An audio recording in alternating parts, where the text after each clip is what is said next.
Ireland, parts of northwest England, West Wales, southwest England too, but the further south we go, the stronger the breeze will be. So it'll be another easterly breeze through Thursday, bringing a slightly fresher feel, but still going to feel warm in the sunshine once it does develop.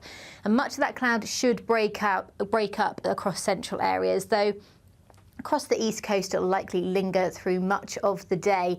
Probably a bit of a cloudier day for eastern areas, and as a result, a cooler day for northeastern areas of England, parts of eastern Scotland too, but still another warm-feeling day across the south and west of England in particular. Then into Thursday evening, it's a rinse and repeat situation. That cloud will return back in from the North Sea, pulling into many central and eastern areas. And then we see a risk of showers, some quite heavy, potentially thundery showers developing for many southern areas of England and Wales from Friday all the way through to Sunday. Bye-bye.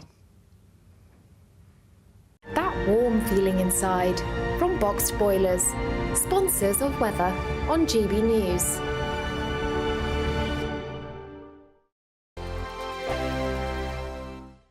This is your chance to win a £36,000 secret salary in the latest Great British Giveaway. That's like having £3,000 each month for an entire year. Extra cash in your bank account that you can do whatever you like with. Take a year off and keep it to yourself. You don't even need to tell the taxman, as it's totally tax-free. For another chance to win £36,000 in tax-free cash, text cash to 63232.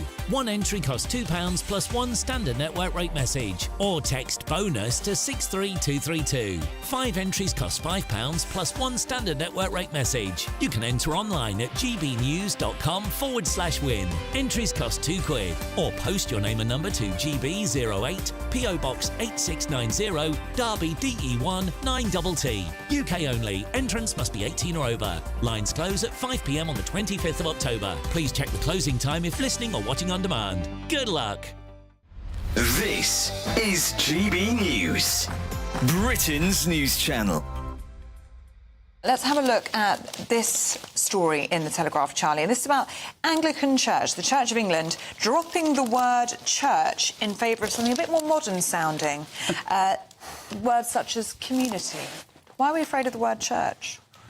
Well, that's my question. I mean, you've got to assume that they think it solves some kind of problem. But I think, you know, there are a lot of people who feel very strongly about their particular religious institution, whatever they all have different names, don't they? And if you rename one, do you have to rename all of them? Can we no longer use an individual name for different religions' community buildings? Are you religious?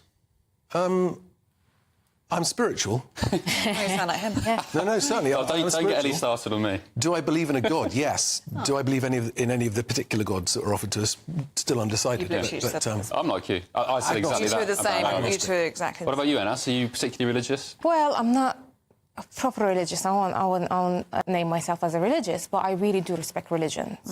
And we have bigger problems to think about. Is it a sign of where we're at in this secular society? Yes. We're moving more and more towards that the Anglican Church feels that the only way to be relevant is to take away any reference to church going, to being religious. I think if the substance of what you're offering is good, it doesn't matter what it's called. You know, so if people are going to find solace and peace and a place that makes them feel better, they're not going to care too much about what it's called. So I think relabeling it, rebranding it, I don't know, maybe it'll help, maybe it won't, but it's going to certainly upset a lot of people, I should think. And people whose religion is important to them and kind of central to their lives, you can imagine. Absolutely. There's a reason Justin Welby is nicknamed by some quarters the Archbishop of Woke. Maybe this adds fuel to the fire, who knows? GB News, the People's Channel.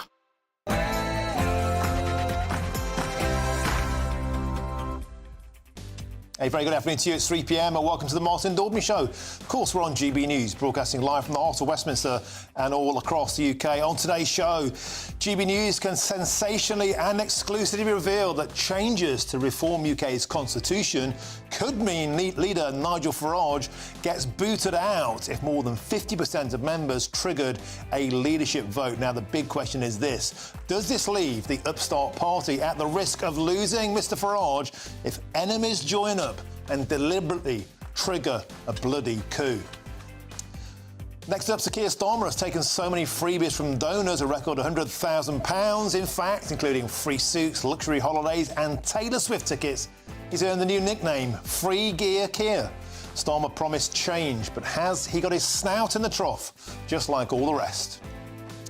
And in the wake of the Hugh Edwards scandal, an astonishing report today shows just 20% of paedophiles get a custodial sentence, and that's despite an NSPCC warning that such offences soared by an incredible 25% last year to 33,000. Why on earth aren't we jailing more paedophiles? And at 5 p.m, I'll be joined in the studio by Reform Party firebrand Lee Anderson.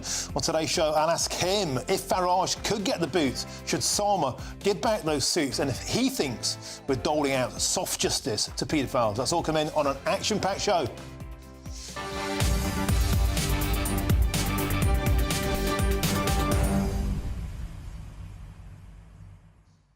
Welcome to the show. Pleasure to have your company. So, a sensational exclusive from Chris Hope, our political editor. He's sat next to me now, going through the Reform Party's constitution in a bid to make the party more open, more democratic, more accountable. Could there be a fatal cat flap open to the enemies of reform? Could they come in and do a Trojan horse and try and get Nigel Farage booted out? It's a fantastic story.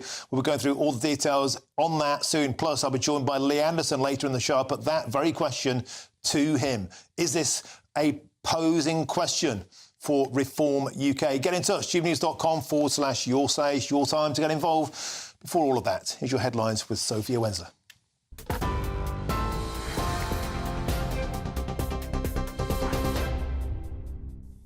Martin, thank you. Good afternoon. It's just gone 3 o'clock. These are your headlines. Hezbollah has launched rockets at Israel, marking the first cross-border attack since explosions rocked Lebanon. The terrorist group have accused Israel for what's believed to have been a remote attack targeting handheld communication devices. The Israeli Defense Forces say they did strike a Hezbollah target last night, but have not commented on their involvement in the explosions. 12 people, including 2 children, were killed in the blasts and nearly 3,000 remain in hospital. 19 Iranian Revolutionary Guards were also killed in Syria. That's according to reports on Saudi television. Development Minister Annalise Dodds says the UK will be supporting civilians impacted in the explosions. Like many others, I woke up this morning to the news and reports of developments in Lebanon, and this clearly is an awful situation. I'm very concerned to hear about the reports of civilian casualties. Clearly, I don't know all of the details of this. As I say, we woke up to this news, but the UK will be working with, particularly with our humanitarian partners in the region. Now, drivers from the ASLEF union have overwhelmingly backed a new pay deal for the Department of Transport, ending a dispute that began in 2022. The deal promises drivers a 15% pay rise over 3 years, with almost 97% of the union's 20,000 members voting in favour. Since July 2022, train drivers have walked out for 18 days, crippling services across England. But with the new agreement, passengers can look forward to some long-awaited stability on the rails. Post Office boss Nick Reed will step down next year after a turbulent tenure marked by the Horizon IT scandal. Reed called it a great privilege to lead through extraordinarily challenging times for the Post Office and postmasters. He took the helm in 2019 after the controversial departure of Paula Venables, who faced backlash over her handling of the Horizon crisis. Mr Reed's departure follows criticism from MPs and his exoneration from misconduct allegations earlier this year. The company says the effort to support postmasters and achieve justice is ongoing. Now in other news, the public inquiry into the crimes of convicted child serial killer nurse Lucy Letby is continuing today. The investigation is scrutinising how Letby, now serving 15 life sentences, was able to murder 7 babies and injure 7 more while she worked at the Countess of Chester Hospital. Yesterday, the mother of child D told the inquiry having CCTV in her daughter's hospital nursery room could have prevented her murder. The inquiry is now looking into whether all neonatal units in England should install CCTV. Our North West of England reporter, Sophie Reaper, is in Liverpool for us, where the inquiry is taking place. This morning we are expecting to continue with evidence from parents. We're expecting to hear from the mother of child E and child F, twin boys who were both attacked by Letby. Child E was murdered via an injection of air, and child F, it was an attempted murder charge, poisoning with insulin. He did survive. Now, this morning we're unable to go into Liverpool Town Hall, into the inquiry itself, partially because of concerns around anonymity, but also, as I'm sure our viewers can understand, it must be incredibly difficult for those parents to stand up and to share the impacts that this has had on them and the lives of their wider families. And finally, inflation remained above the 2% target, unchanged at 2.2% last month, with new data out today. Prices in hospitality, holidays and hotels, possibly boosted by the final leg of Taylor Swift's UK tour, are driving inflation, with inflation in the services sector up to 5.6% in August. Treasury Chief Darren Jones says years of sky-high inflation continues to put strain on British families despite the slower rise. He added the government is determined to fix the foundations of the economy to ease the pressure on households. Experts believe the figures point to the Bank of England keeping interest rates at 5% tomorrow. I think it sounds good, but us as consumers don't see in the shops and that the prices are holding. They feel like they're going up all the time. It's still too high, to be fair. It's too much. Prices are expensive. You go in the shops and they've gone up by 30 and 40 pence, not pennies like they used to. I think it's quite a crisis for students, especially, with student finance. It's not sufficient enough for students these days. Keir Starmer, what is the business? Keir Starmer, what's happening? Keir Starmer, help. Keir Starmer, fix the economy. You're the man in charge. Keir Starmer, you're the big man. Some members of the public giving their opinion on the inflation figures there. Now, those are the latest GB News headlines. Now it's back to Martin. For the very latest GB News direct to your smartphone, sign up to News Alerts by scanning the QR code or go to gbnews.com/alerts.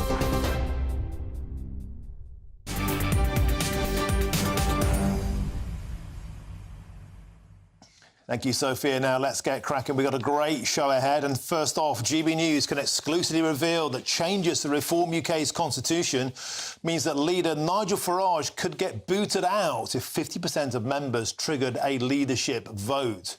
And the big question is this: does this leave the upstart party at risk of losing Mr Farage if enemies joined up and deliberately triggered a bloody coup? Well, joining now in the studio is the man who got this exclusive, GB News political editor, Chris Hope. Thank you for joining us, Chris. So, the conversation for some time now, a lot of it initiated on this channel. In fact, in that very chair was the party should be more open, more democratic, more accountability.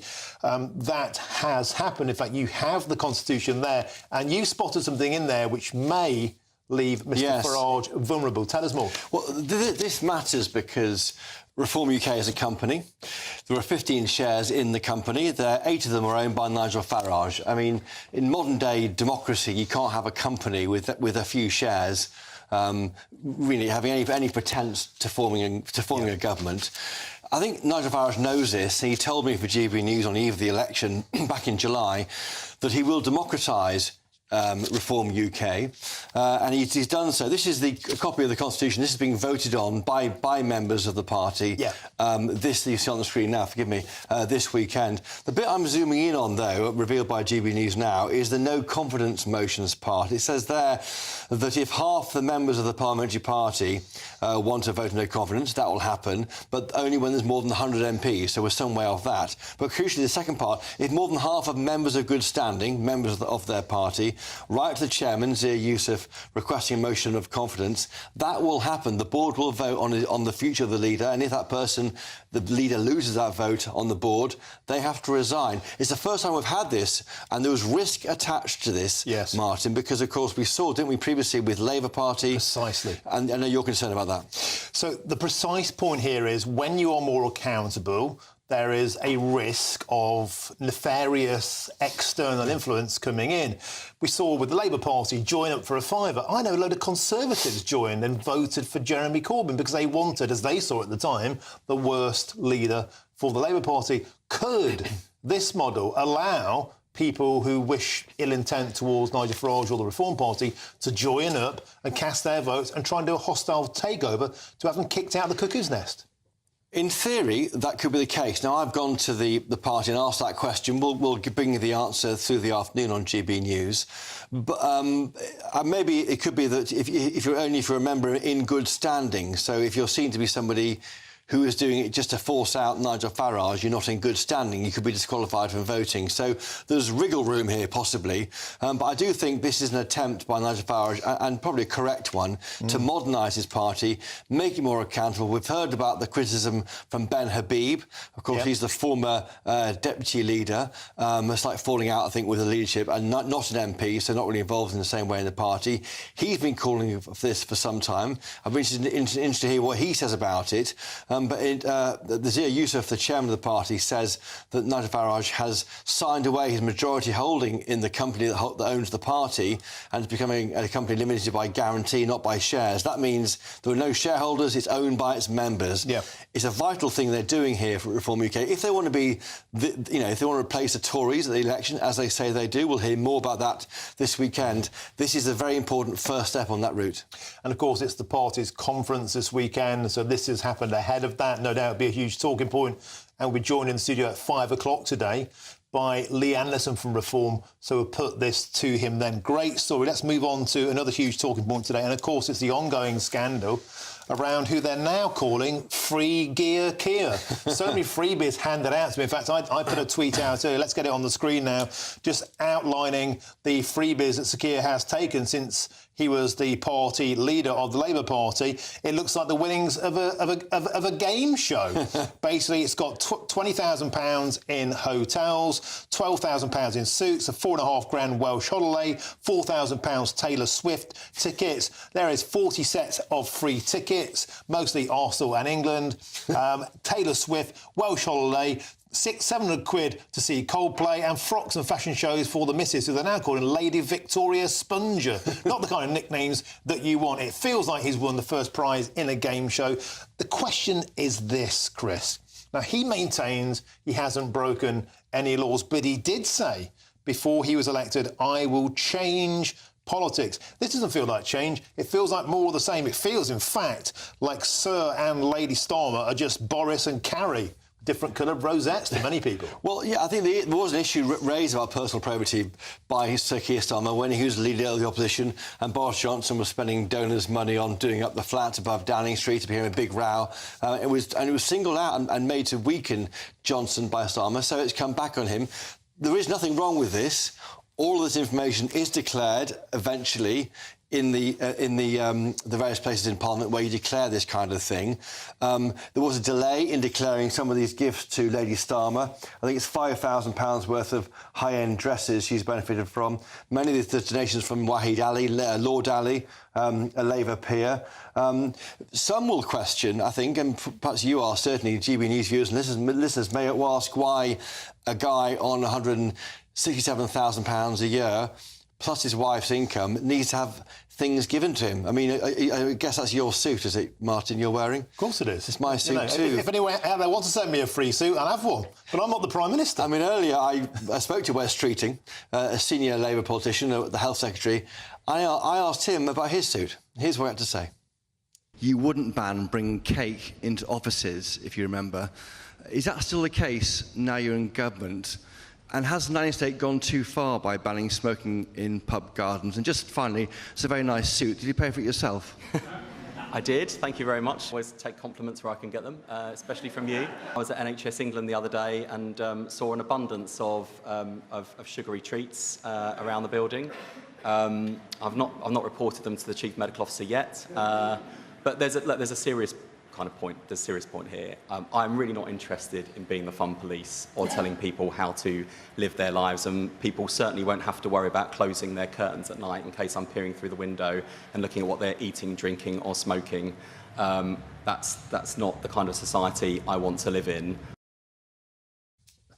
that we have it West Streeting. I just thought the nice suit he's wearing wasn't being too complimentary. I was asking about the nanny state and about how to make the country healthier, all that kind of thing, and that's why it's a double-handed question. But yeah, there's going to be questions asked now at this Labour conference starting shortly after reforms one on Sunday about why on earth people need freebies to be given to them. Yeah. Of course, the reason why you give a freebie to somebody may be to ingratiate yourself, then maybe pick up the phone more, and that's why this kind of thing matters, and that's why it's declared. The reason why we have it in our democracy, we declare this stuff, is because then we know if people are trying to get in there with politicians, we can see it in plain sight.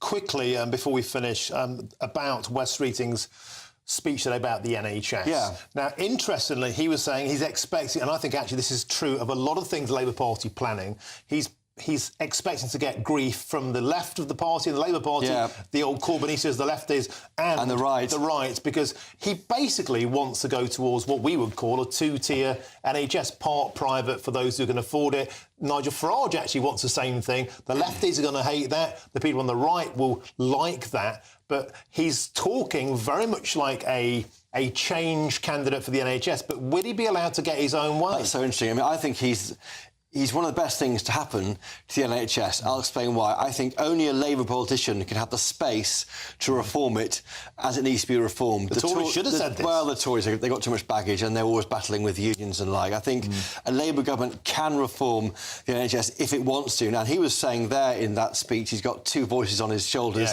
the Daily Mail and the Guardian. That's right. The Guardian worried about reform, privatisation, Daily Mail saying nanny state, nanny state, nanny state. Now, he was saying there, I've no problem with being the privatised parts of the NHS. Equally, he wants to make sure we are more healthy. He says unless we deal with this, we'll act now, or the demand for healthcare will bankrupt the NHS. And he also said that the right should recognise that unless we do more to help with health outcomes, we're paying higher costs in our taxes. So I think it's a fascinating debate. I think he's got a chance to reform the NHS, and probably we all should wish him well. But the nanny state issue is one that dominates and worries GB News viewers and listeners.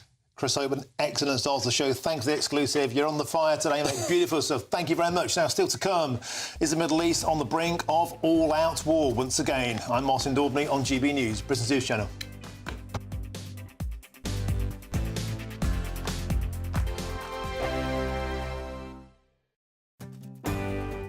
I'm Patrick Christys. This is GB News, the People's Channel, Britain's news channel.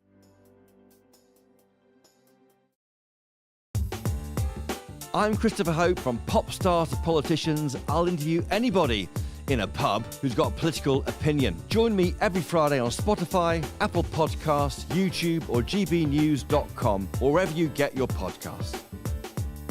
This is GB News, the People's Channel. Nana Queer, weekends from 3 p.m. So, for the Great British Debate this hour, I'm asking, are non-crime hate incidents a breach of your human rights? It's crazy, isn't it? Freedom of speech is now on life support here, and we've had, in the last week alone, we've had Elon Musk being threatened. He's now out of Brazil with X. We've had the founder of Telegram basically being arrested, and he's been charged in France. We're not quite sure the circumstances why he was there, whether Macron invited him to the Olympics or whatever, but he's been arrested under several charges. And we've had all sorts of people who've been speaking out are basically being shut down. So it has to be freedom of thought. It has to be freedom of expression. It's one of our fundamental rights under the Human Rights Act of 1998. Article 10 gives you the right to express your opinion and also to air that publicly. It's basically I say something that somebody doesn't like, so probably one of my monologues. Then somebody can then inform the police that I've upset them in some way. And then that goes on my record, so I now have a criminal record. Because somebody else who I've never met, who's never met me, has heard something that upset or hurt your feelings. Then if I go for a certain job or I go for my DBS check, which I do regularly because I go and talk in schools, somebody can pull that up and go, well, you did something that had hurty feelings, and so now you can't have that job. That has got to be a breach of my human rights. Oh, it's absolutely. Article 10, it's a fundamental right to protect your freedom of speech and so on and so forth. And this is what's really worrying, because it's happening around the world, as I say, in Brazil, in France, in various other countries. In America, you know, Zuckerberg, he came out in the last few days and said the pressure that he was put under by the Biden administration, first of all about COVID, and even jokes he was told to suppress them. The other thing that he was saying about the Hunter Biden laptop. And he said he couldn't speak about that because they were telling him not to. And what he did, he had to fact check, and he turned around and said he regretted that, because the reality is you're working on that sort of basis. GB News, the People's Channel. In the GB Newsroom, we bring you the news as it happens. With our team of dedicated journalists across the UK, we're ready to keep you up to date with what's happening every half an hour, every single day. Bulletins here on GB News, the People's Channel, Britain's news channel. I'm Ellie Costello, and thank you so much for joining us here on GB News, the People's Channel, Britain's news channel.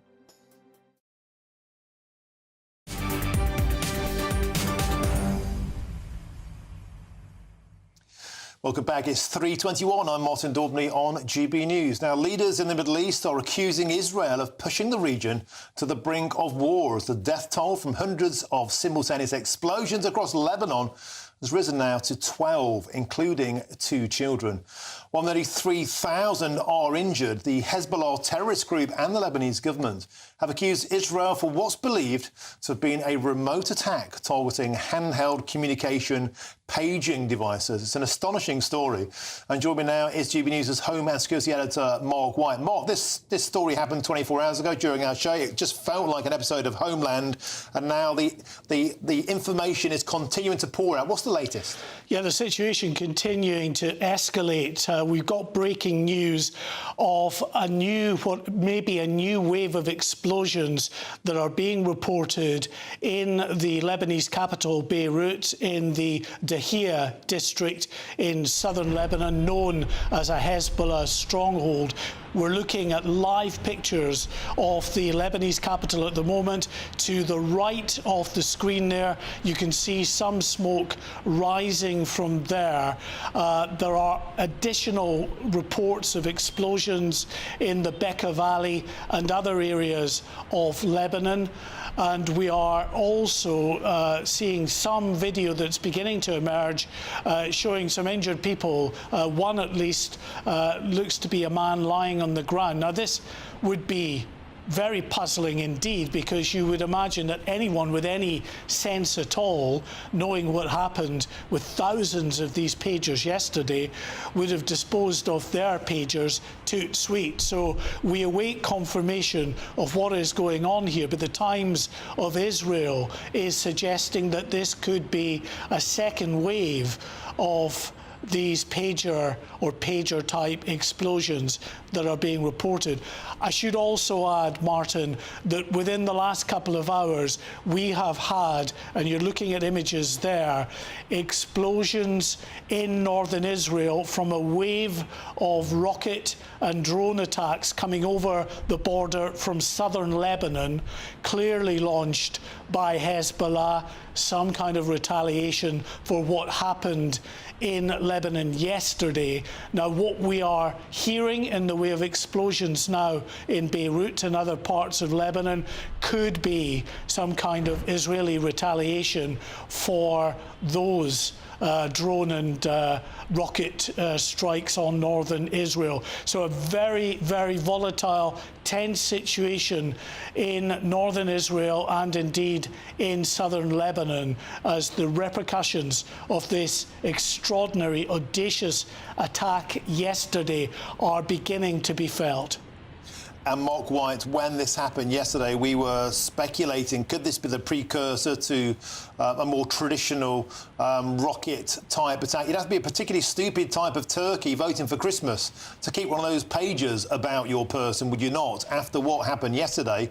So it would be extraordinary if these explosions within Lebanon were from pagers. It looks more likely this is an exchange of more traditional missile warfare, does it, Mark? Well, this Dahia area, this southern suburb of the Lebanese capital, as I said, is a known Hezbollah stronghold. It has been targeted in the past. Information from my colleague Charlie Peters about a recent attack that was launched by the Israelis that was aimed at eliminating a Hezbollah terrorist there, again as part of the operations to deal with these rockets and missiles that are coming over that southern Lebanese border into Israel. So it's not uncommon for Israel to strike even into Beirut when they're targeting these Hezbollah members. So we're still in the very early stages of what is being reported here. The images, just to re-emphasize that you're seeing there, are in northern Israel of one of the drone attacks. And again, we can show you, this is a map of Kiryat Shimona, the area there in northern Israel, which was subjected to a drone and missile attack just within the last hour, fired over the border from southern Lebanon into that area. And that was the second such attack, Martin, in just the space of an hour. So more than 24 missiles and drones launched. It shows that Hezbollah, of course, still has capability to do this. This was an enormous attack aimed at degrading Hezbollah's capability in the command and control system.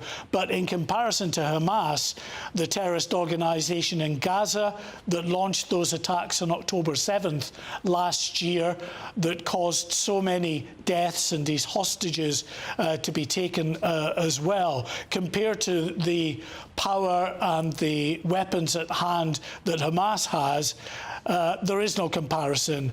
The Hezbollah is a magnitude several times that of Hamas, with not just rockets but missiles and drones, and the capability to launch these missiles much further into Israel to target the major population centres.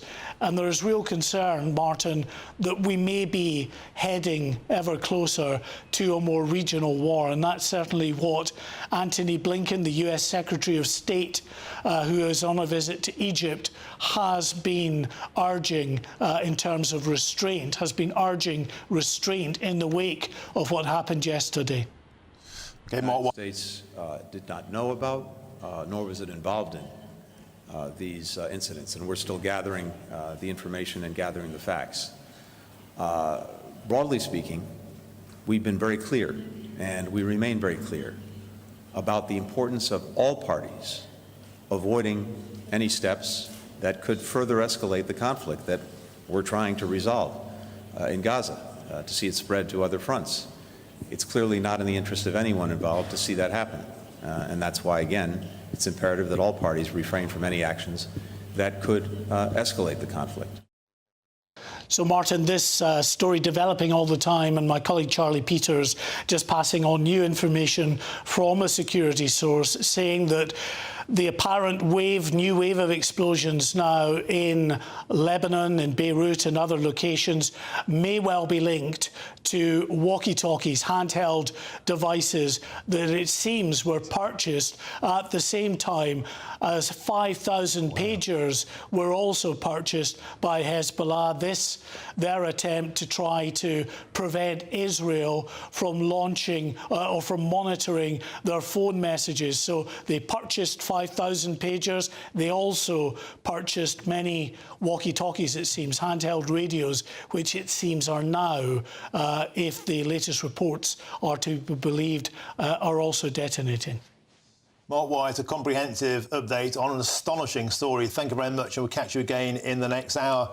Now, delighted to say I'm joined in the studio now by Andrew Fox, who's the Middle East and disinformation researcher from the Henry Jackson Society. Welcome to the show, Andrew. And I just would like to add to the viewers, now you know your stuff, 16 years of military service, 3 tours of Afghanistan, including 1 for the US Army Special Forces. You've served in the Parachute Regiment. You know what ground combat is like. You know this region. From what you're seeing on our screens there, the more traditional exchanges of missiles, and that astonishing development, it made you really raise your eyebrows. Yesterday it was pagers, today it's walkie-talkies, an incredible escalation of warfare in the area. What's your take?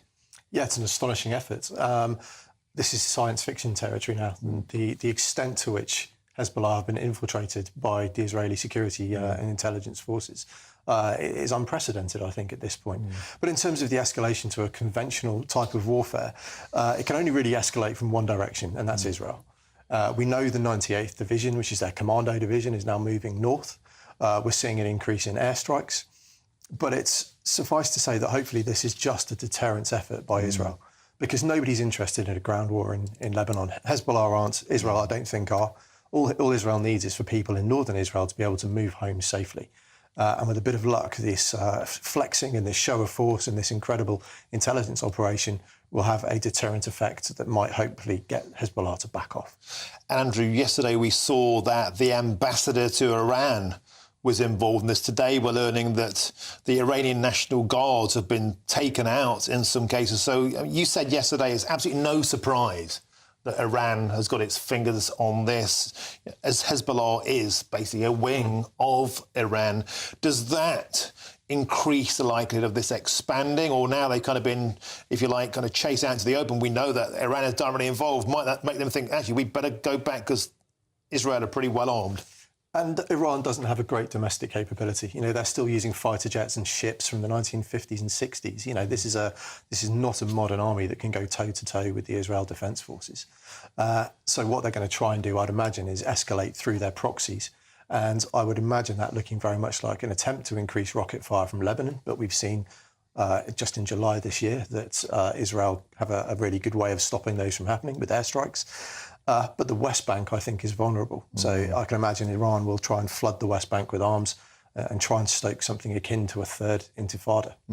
And your reaction there when Mark White said this may be walkie-talkies, it was visceral. And I want to ask you, as somebody who's served on the ground, in terms of troops on the ground, troops in the area, Israelis, the public, the war of information, finding out, you know, methods of attack like this are going on. We have live pictures on your screen now there from Beirut.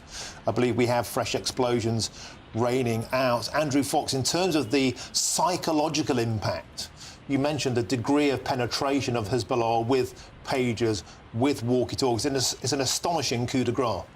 The really key message here, I think, for Hezbollah from Israel is it's not just your commanders that we can strike. That's what they've been focusing on, airstrikes, for the last 11 months.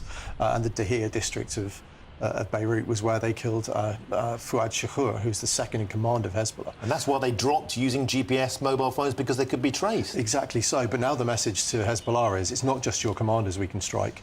We can touch your foot soldiers as well. And that's going to have a huge demoralising effect on morale. Excellent stuff. Thank you so much for coming in. Andrew Fox, Middle East and Disinformation Researcher from the Henry Jackson Society. Please come back into the studio. You'll always be welcome here. Thank you very, very much. Now, loads more still to come between now and 4 o'clock, including, is the UK going way too soft on paedophiles? But now, here's your latest news headlines with Sophia Wensler.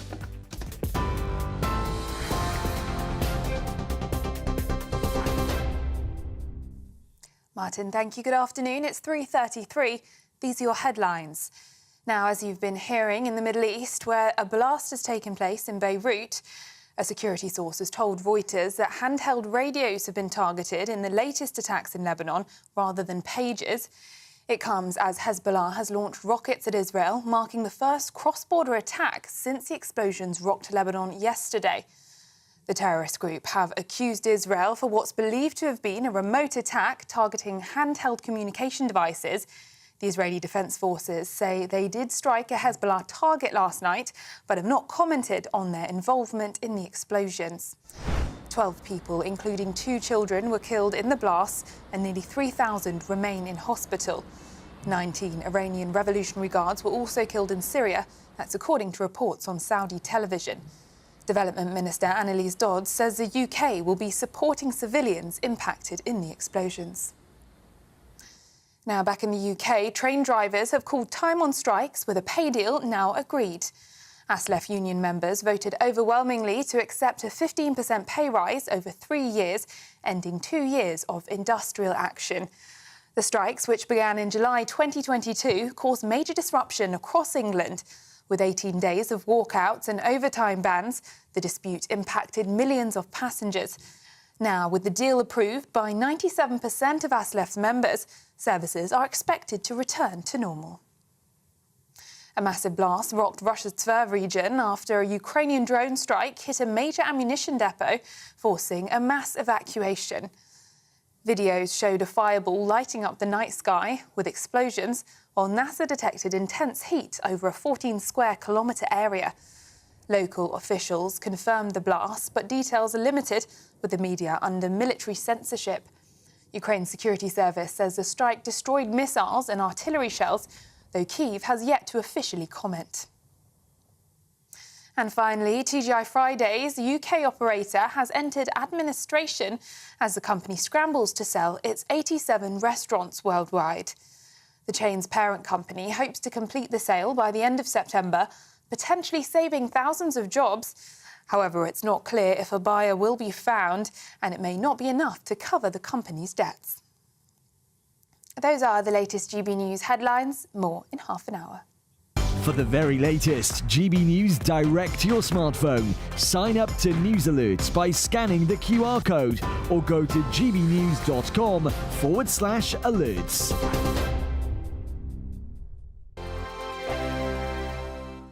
Welcome to your latest GB News weather update. Staying dry and sunny for many of us through the rest of today. Still a breeze, though, across southern areas. That'll last into tomorrow as well. And tonight we'll see that cloud push in from the east coast as well, with high pressure sat to the north and east of the UK, bringing settled weather, but also this easterly wind. And that's what we'll bring in the cloud overnight tonight across many eastern areas of England, parts of eastern Scotland as well. We could see some sea fog by tomorrow morning. So perhaps a bit of a murky start for many eastern and central areas by tomorrow morning. Across the north and west, though, a fairly dry and bright start to the day. Clear skies overnight. I mean, temperatures could fall down close to zero, but it should be a fairly mild start for most of us first thing on Tuesday, but probably quite dull actually for the large proportion of England and Wales, with the best of any brighter weather across more northwestern areas. There's still a risk of some low cloud across the far northern parts of the Highlands, the Northern Isles as well, but western parts of the Highlands as well as the Western Isles will see plenty of sunshine. That includes Northern Ireland, parts of northwest England, West Wales, southwest England too, but the further south we go, the stronger the breeze will be. So it'll be another easterly breeze through Thursday, bringing a slightly fresher feel, but still going to feel warm in the sunshine once it does develop. And much of that cloud should break up across central areas, though across the east coast, it'll likely linger through much of the day. Probably a bit of a cloudier day for eastern areas, and as a result, a cooler day for northeastern areas of England, parts of eastern Scotland too, but still another warm feeling day across the south and west of England in particular. Then into Thursday evening, it's a rinse and repeat situation. That cloud will return back in from the North Sea, pulling into many central and eastern areas. And then we see a risk of showers, some quite heavy, potentially thundery showers developing for many southern areas of England and Wales from Friday all the way through to Sunday. Bye-bye. The latest GB News travel. Good afternoon to you. Hello again, I'm Jules Buckley. Let's go to County Durham. A couple of issues on the go for some A Road. The Consett Road, just northwest of Lanchester. The A691's blocked between Gorcock Lane and Front Street. A collision there is causing queues outside the college. And the A1M southbound around the turn off Alchester Street. That's junction 63, so heading on towards the A167. Getting reports of a collision there as well this afternoon. Southbound A3 in Surrey from Painshill off the Portsmouth Road down toward the M25 towards junction 10 at Wisley. There's a broken down vehicle causing delays, and the clockwise side of the M25 after the QE2 bridge, there was a breakdown causing queues along that stretch clockwise. That's now been moved off the carriageway, so all lanes open, but residual delays remain there. And that's the latest. You can stay up to date throughout the day by visiting our website gbnews.com.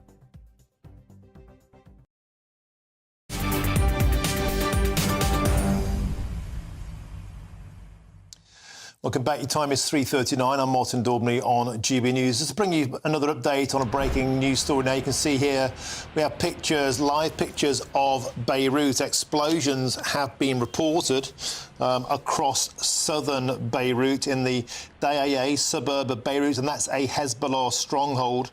And also in the Bekaa Valley and Sidon, that's the third largest city. And astonishing news coming in. Yesterday, of course, this was over 3,000 injured and 12 dead after electronic pager devices exploded in a dedicated, orchestrated attack, believed to have been injected potentially with fluid explosives, perhaps in Hungary when they were intercepted. They were ordered by Hezbollah in what's been described as the most audacious and orchestrated takedown of a terror unit, perhaps in military history. We were joined a short while ago by Andrew Fox, a Middle East and disinformation researcher from the Henry Jackson Society. He served 16 years for the military, including 3 tours of Afghanistan and 1 tour with the US Army Special Forces. And we broke the story momentarily ago that a new wave of explosions that have happened within Lebanon are believed now to be walkie-talkies. So a similar type of attack, but it appears now not pagers, but walkie-talkies. One can only assume that that is a very similar attack to yesterday, but with different devices, perhaps ordered via Hezbollah also. So now those explosions happening on the ground, and there has been an exchange of rocket fire into northern Israel. We can see pictures now of those explosions from earlier. So an exchange of a more traditional type of warfare, you may say, believed to be rockets and drones, into that buffer zone between Lebanon and Israel. That's been subjected to many, many rocket attacks over the past year since, of course, that October the 7th invasion by Hamas. You can see there the sites of those rocket attacks from earlier. And in response to that, now appears, astonishingly, that walkie-talkies, and I'm hearing even potentially laptops, have been set off in Lebanon to target Hezbollah there. We're also finding out, again, these are live pictures from Beirut, we're actually also finding out that Iranian National Guards have been taken down in this. And yesterday we found out the Iranian ambassador to Lebanon was also injured in this, thereby directly implicating what many people knew. Iran is directly involved, it would seem, in this Hezbollah contact. And therefore the conversation now is, are we going to see a broader move towards a bigger conflict in the area? An astonishing development, and of course we'll bring you more and more on that as it develops throughout the afternoon. Now, I'd like to get quickly to a few of your saves now. There's a load of emails from you. So at the top of this hour, back to domestic politics now. We ran the exclusive story of the Reform Party could be open to a hostile takeover, potentially, or an ousting of Nigel Farage in a bid to make the party more democratic. Members will have the opportunity to vote for a leadership challenge if more than 50% of them vote for a change of leadership. That could dramatically mean, potentially, that hostile outside agents could suddenly become Reform members, pay their dues and try to do a coup. Do you remember with the Labour Party, a lot of Conservatives were joining up as Labour Party members for £5 to try and make sure Jeremy Corbyn was voted in, and indeed he was. External forces trying to have an impact. Could this happen to the Reform Party? Now, I'll be joined by Lee Anderson soon to ask him that question. But just quickly, James has got this email for us. You'll say, don't get rid of Farage. He's done what's needed to get reform to where it needs to be. Finally, the silent majority has a voice. I hope they stick to their guns. So moving on now, it's been 10 years since Scotland voted to stay in the UK. Has much changed since? 10 years on, was IndyRef a total waste of time? We'll have that next. I'm Martin Daubney on GB News, Britain's News Channel. Sunday with Michael Portillo from 11, only on GB News. Janis Joplin shot to fame in 1967, but after releasing 3 albums, she was dead 3 years later at the age of 27, having overdosed on heroin. Yes, very, very brief life, but towering influence. People like Pink in the modern day have said that she is the influence. But she was around so briefly, I guess, burned very brightly and a very troubled soul. And what we've got is A Night with Janis Joplin, the musical. And I think a lot of the problems, it's been getting very mixed reviews, and I think the problem is with this subtitle, the musical.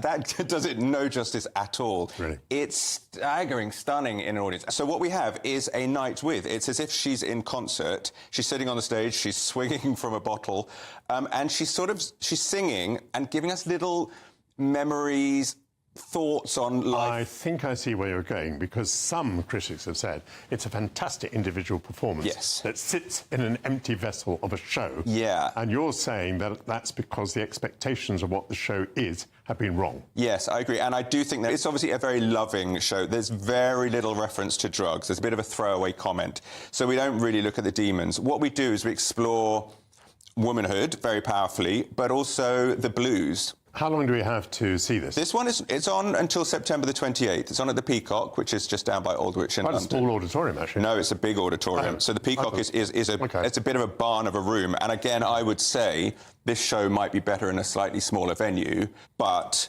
I cannot recommend the performances highly enough. GB News, the People's Channel. Welcome to State of the Nation, daily plunge into the stories shaping our country. I'm Jacob Rees-Mogg, and Monday to Thursday we bring you the insights, the facts, the truth about how our country is being governed. Because what happens in Downing Street matters down your street. Tune in to State of the Nation every Monday to Thursday, 8 to 9 o'clock. Only on GB News, the People's Channel, Britain's news channel. The Britain I grew up was the most peaceful, gentle society that has ever existed. That has been destroyed. Opinion polls show immigration is the #1 concern to the British public. Are you proud to be British? Yeah, I'm ever so proud. My name is Stephen Edgington, and in this documentary, I want to find out how Britain became a nation of immigrants. Immigration, the Truth. Available from the 19th of September at gbnews.com.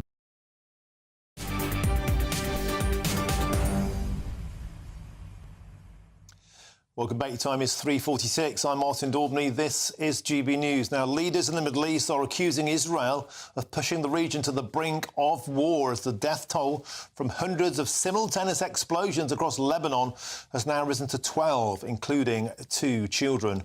Well, nearly 3,000 have also been injured, and the situation is escalating as we speak. And joining me now to discuss this is GB News' Homeland Security Editor Mark White and also our national reporter Charlie Peters. Gents, welcome to the show. Mark White, let's start with you. We heard momentarily ago that now there's an astonishing accusation of walkie-talkies exploding in the area on top of an exchange of perhaps more traditional warfare. Tell us more about the latest. Yes, a dramatic situation that is unfolding across Lebanon at this hour, with multiple explosions in the Lebanese capital, Beirut, and in other locations across Lebanon, with, as you say, quite rightly, reports that handheld devices have detonated in what we believe now is a fresh wave of explosions targeting these devices that Hezbollah had been issued with. The information, quoting security sources, is that handheld devices were purchased by the terror group Hezbollah at the same time that they purchased some 5,000 pagers earlier this year, and that was in response to the leader of Hezbollah, Hassan Nasrallah, telling those members of the terrorist organisation to not use phones as much, to go old school, and to use the likes of pagers. Well, of course, we got that first wave of attacks with thousands of pagers detonating. Today, it looks like a second wave of attacks, and one of those explosions occurred at the funeral that was taking place for one of those who died in the first wave of attacks. I think we've got that particular vision we can bring to you now. Let's listen in.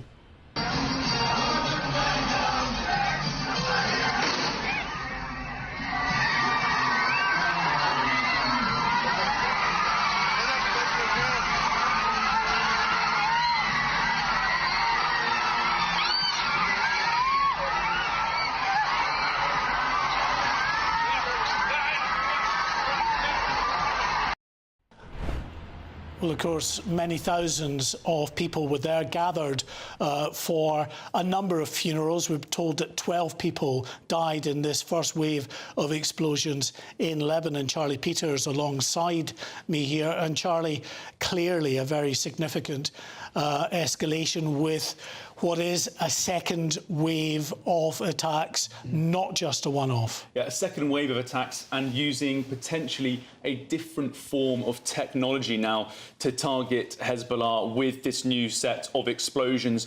We're seeing some additional footage appearing from that explosion at what appears to be a funeral for a Hezbollah member who was killed in the explosions yesterday via the pagers. It's extraordinary footage. I hope we can bring it to you soon. A new angle on that footage we just showed you. Several Hezbollah flags in the scene, an ambulance where you'd expect the body would have been taken out for that funeral. And then suddenly one man near the front of that ambulance explodes and the crowd rapidly disperses. He's then seen writhing on the floor in reaction to the large explosion that goes off just on the edge of the picture. Now, this comes, as you said, Mark, after a wave of pager explosions yesterday. Now, Hezbollah has been using pagers for its main communications for the best part of 2 decades now. They removed mobile phones from their frontline forces soon before the 2006 full-scale war due to concerns about signals intelligence, intercept and cyber warfare, referring now back to a more analog form of communication.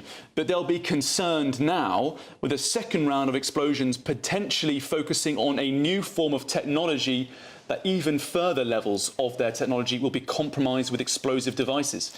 And Charlie, we're just hearing now that 3 people have been killed as a result of this latest wave of explosions targeting the Lebanese capital and other areas of Lebanon. These reports coming through from Lebanese officials and from health officials. An earlier report spoke of dozens who had been injured, dozens injured, and now that confirmation out of Beirut that some 3 people so far have been confirmed as having died in this latest wave of explosions. We're also seeing from the Times of Israel, Lebanese media reporting, as you said, Mark, 3 dead, but also people being targeted in the Somor town in the Bekaa Valley. Dozens are reported to be wounded across the country. So this is not just the original report that we heard of an explosion in the Daubney suburb of Beirut, a stronghold of Hezbollah, where they've previously launched airstrikes, the Israeli Air Force have, into the area to target senior commanders. It appears now that this second wave of explosions is happening across the country in what will be seen as a significant escalation, but also potentially another major Israeli security success to infiltrate the Hezbollah terrorist organisation. Well, it's very interesting that the first wave of attacks really followed just hours after a declaration from the Israeli War Cabinet that they were widening the scope of the war in Gaza. Of course, that original war launched after the October 7th terrorist attacks, which killed so many, injured many, many more, and resulted in those hostages being taken as well, at least 100 of them still being held. The war sort of parameters have been widened to go effectively after Hezbollah now to ensure that those communities in northern Israel, those individuals, some 80,000 who are still living in places like Tel Aviv because they can't go back there, can return to their homes. And that means clearly taking the fight to Hezbollah. We're seeing that now. And Mark, I'm just hearing now another line coming in from Syria now. Assad's regime reportedly issuing a countrywide emergency order for all intelligence directorates and military units to dispose of two-way radios and handheld communication devices. Now, Bashar al-Assad, the president of Syria, is a key ally of Lebanese Hezbollah and the wider Iranian proxy axis, that Shia crescent stretching from Tehran right the way through to Beirut, through Syria, through Iraq, through Baghdad. They're now reportedly issuing an emergency order for all intelligence directorates and military units to get rid of their two-way walkie-talkie radios and communication devices. Clearly a very sharp and now international emergency security reaction to this latest wave of explosions. And very surprising, actually, that those handheld radios, other communication devices were not ditched or at least checked somehow in the hours after that first wave of explosions, because the information, as we understand it, is that these handheld devices were purchased around 5 months ago at the same time as some 5,000 pagers. It wouldn't be too much of a stretch of the imagination to think that any right-thinking individual is going to be rather suspicious of the new radio devices that they have. But now, as we say, the second wave of explosions being reported in so many areas around Lebanon. And Mark, we had reports this morning that the Israeli security services could have launched this wave of very targeted, discriminate attacks on Hezbollah members as a consequence of fearing that the plan could have been rused by the terrorist organisation in Lebanon. US foreign policy sources were briefing that to the international media this morning. That could have suggested that this was being prepared for any potential Israeli invasion, a decisive action they could have taken should they be required to move into southern Lebanon, repeating that invasion of 2006. There, of course, have been cross-border barrages between Lebanese Hezbollah and the Israeli Defense Forces since the 7th of October, when the war started after that terror attack launched by Hamas in Gaza. But it seems, though, this plan launched, as we were told yesterday, that could have been sped up as ahead of any decisive action for an invasion, now has a second prong to it, a 24-hour delay with another wave of devices being targeted. This will have a crippling effect on the Hezbollah communication capabilities. They'll be looking around at every technology and equipment they have and asking, what works? What can we trust? What is safe?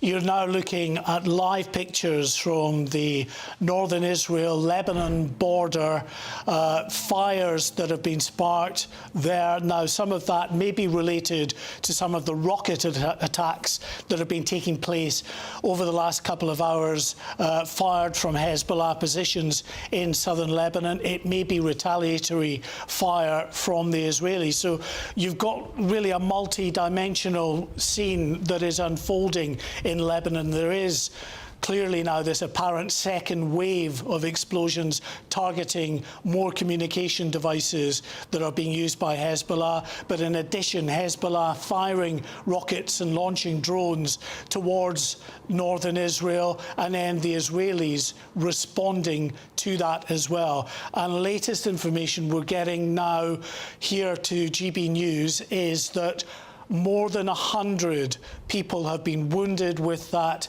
number of casualties expected to rise as more information comes in. We are just still in the very early stages of this unfolding incident. And we've just heard also from the IDF saying they intercepted some more rockets that were launched, about 20 rockets fired from Lebanon at Kiryat Shimona, which is in the border region of northern Israel, about an hour ago. They said there were no reports of injuries. Hezbollah has taken responsibility for the attack, claiming that they targeted an Israeli military base, continuing the now almost year-long barrage, almost daily barrage of missiles and mortars and anti-tank guided munitions fired from southern Lebanon into Israel.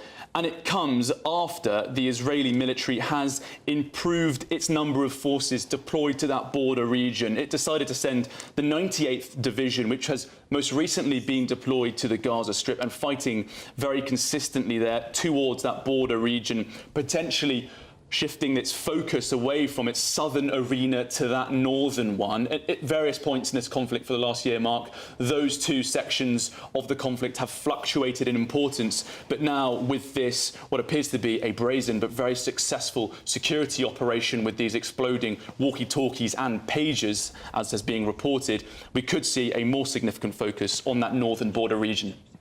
Yeah, I mean, it is an immensely complicated situation. You have got the war that is being levelled against the terrorist group Hamas in Gaza, but we have for almost a year now had 8,000 missiles, drones and rockets that have been launched from southern Lebanon, from Hezbollah into Israeli territory. Israel has decided enough is enough. They're going after Hezbollah. Hey, Mark, Charlie, thank you very much for that update. Of course, we'll have much more on this story throughout the next hour. The escalating conflict in the Middle East precipitated by a second wave, an astonishing wave of seemingly walkie-talkie attacks in the area. Gentlemen, we'll be back to you shortly for more on that. But for now, it's 4 p.m. and welcome to the Martin Daubney Show on GB News.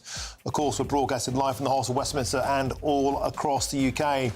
And the breaking news that fresh waves of bomb attacks have been reported in Lebanon, as you heard. And on to our next story. GBNews can exclusively reveal that changes to Reform UK's constitution means that leader Nigel Farage, who was on your screen a moment ago, could get booted out if 50% of members triggered a leadership vote. Does this leave the upstarts party at risk of losing Mr Farage if enemies of the party join up and deliberately try to trigger a bloody coup?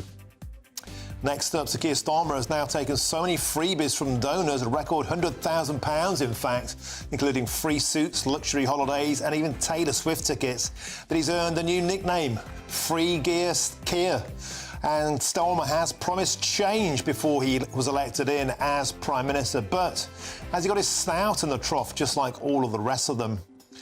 And a debate coming up in the show next. In the wake of the Hugh Edwards scandal, an astonishing report today shows that just 20% of paedophiles get a custodial sentence. And that's despite an NSPCC warning that such offences soared by 25% last year to 33,000. Why on earth are we jailing more paedophiles? And at 5 p.m, I'll be joined in the studio by Reform Party firebrand Lee Anderson. I'll also ask him about if Farage could get the boot thanks to that change in their constitution. Should Sir Keir Starmer give back those free suits? And does he think that we're doling out soft justice to paedophiles? That's all coming in the next hour.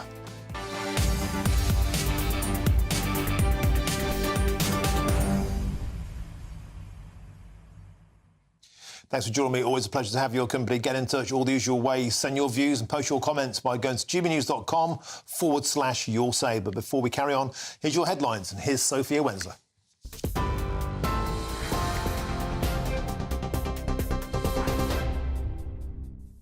Thanks, Martin. Good afternoon. It's just gone 4 o'clock. These are your headlines.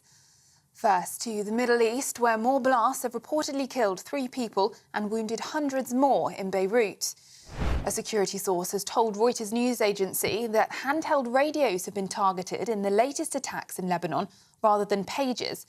It comes as Hezbollah has launched rockets at Israel, marking the first cross-border attack since explosions rocked Lebanon yesterday. The terrorist group have accused Israel of what's believed to have been a remote attack targeting handheld communication devices. The Israeli Defense Forces say they did strike a Hezbollah target last night, but have not commented on their involvement in the explosions.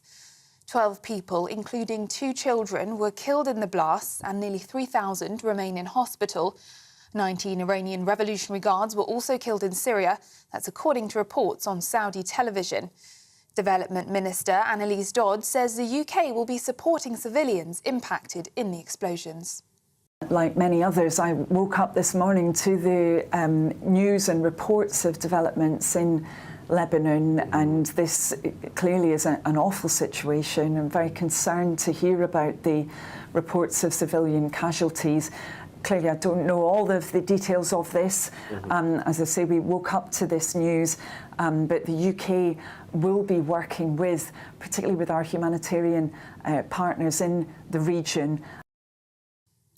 Now, drivers from the ASLEF union have overwhelmingly backed a new pay deal from the Department for Transport. It's ending a dispute that began in 2022. The deal promises drivers a 15% pay rise over 3 years, with almost 97% of the union's 20,000 members voting in favour. Since July 2022, train drivers have walked out for 18 days, crippling services across England. But with the new agreement, passengers can look forward to some long-awaited stability on the rails. Post Office boss Nick Reed will step down next year after a turbulent tenure marked by the Horizon IT scandal. Reed called it a great privilege to lead through extraordinarily challenging times for the Post Office and postmasters. He took the helm in 2019 after the controversial departure of Paula Venables, who faced backlash over her handling of the Horizon crisis. Mr Reed's departure follows criticism from MPs and his exoneration from misconduct allegations earlier this year. The company says the effort to support postmasters and achieve justice is ongoing. Now, in other news, a public inquiry into the crimes of convicted child serial killer nurse Lucy Letby is continuing today. The investigation is scrutinising how Letby, now serving 15 life sentences, was able to murder 7 babies and injure 7 more while she worked at the Countess of Chester Hospital. Yesterday, the mother of child D told the inquiry having CCTV in her daughter's hospital nursery room could have prevented her murder.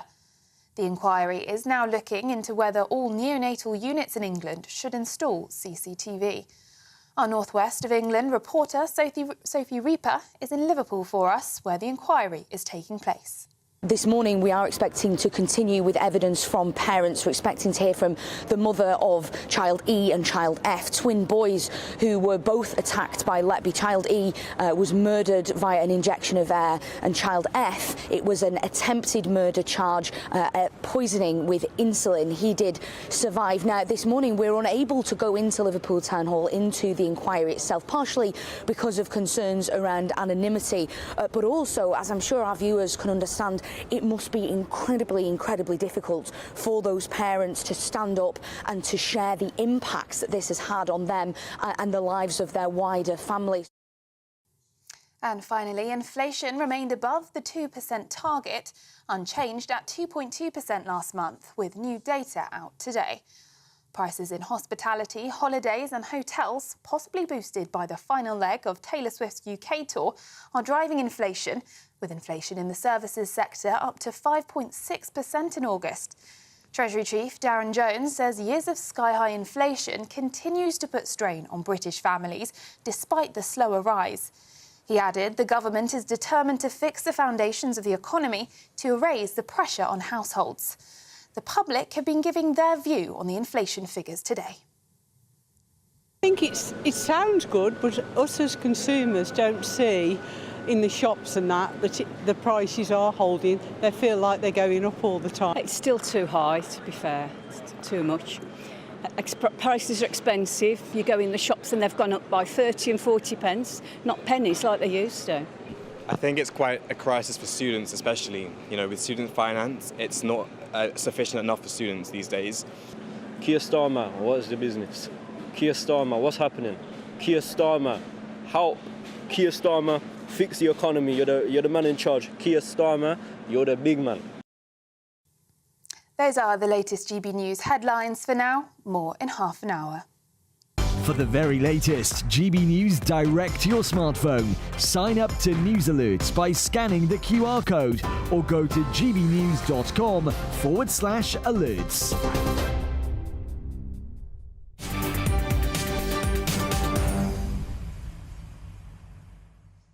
Thank you, Sophia. Now, latest reports say that 3 people have been killed and hundreds wounded following a fresh wave of attacks in Lebanon, a day after 12 people were killed by pager explosions. At least one of the blasts heard took place near a funeral organised by Hezbollah after those killed yesterday. It's an astonishing development, and joining me to discuss this now is GB News' Homeland Security Editor Mark White and also our national reporter Charlie Peters. Gentlemen, welcome to the show. A short while ago I was joined by Andrew Fox in the studio, 16 years service in the area, 3 tours of Afghanistan, 1 tour with the US Army Special Forces. He was in the studio when that news broke of the walkie-talkie attacks. He said this is sci-fi stuff now, and an astonishing wave of attacks. Bring us up to speed. Well, a second wave of attacks now taking place right across Lebanon. And we've been talking, of course, about these handheld devices, these walkie-talkies that have been exploding, walkie-talkies that were bought as backup devices to help with the communications across the Hezbollah terrorist network. But in addition to that, we're also getting reports of mobile phones that have been exploding, a mobile phone shop that is on fire, an ATM somehow that has exploded. It is astonishing information, Charlie, that is coming out of Lebanon at this hour. Yeah, coming out of Lebanon, but also from Israel, where reporters there are hearing from sources in the Israeli intelligence circles that the personal radios that are exploding now were booby-trapped in advance, reportedly by the Israeli intelligence services, and then were delivered to Hezbollah as part of the militia's emergency communications system. So the explosions we're seeing today, a day after the pagers were exploded, were part of an emergency system, a backup effort to be used when the frontline communications were disrupted. Well, they've been disrupted reportedly by the Israeli forces themselves. So in effect, it appears that they had not only a first strike attack for this critical communication system, the pagers that Hezbollah have been relying on for the best part of 2 decades in order to avoid signals and cyber interference, but they also prepared for them to switch to radios and walkie-talkies, also bugging those and booby-trapping them with small levels of explosives to prepare for them to switch to that technology and launch another attack 24 hours later. Now, the fact that we are into this second day and a second wave of very significant bomb attacks that are taking place across Lebanon really does raise the prospect of further military action in the hours and days ahead. There had been a lot of information that was coming out from security sources, I shall put it that way, that this may have been a prelude. There were other reports suggesting that actually yesterday's first wave of bomb attacks had taken place because this system of pagers may have been compromised in terms of Hezbollah being aware of an issue with this, and they brought that forward. I'm not sure whether that's true or not, but the fact is they have moved into a second day and a second wave of multiple explosions. And as I speak, amid the confusion that is in Lebanon and in Beirut in particular, we're looking at images now that show UN vehicles from the UN forces, of course, that are based up in Beirut being targeted, attacked by people in the streets, pelted with stones and other missiles.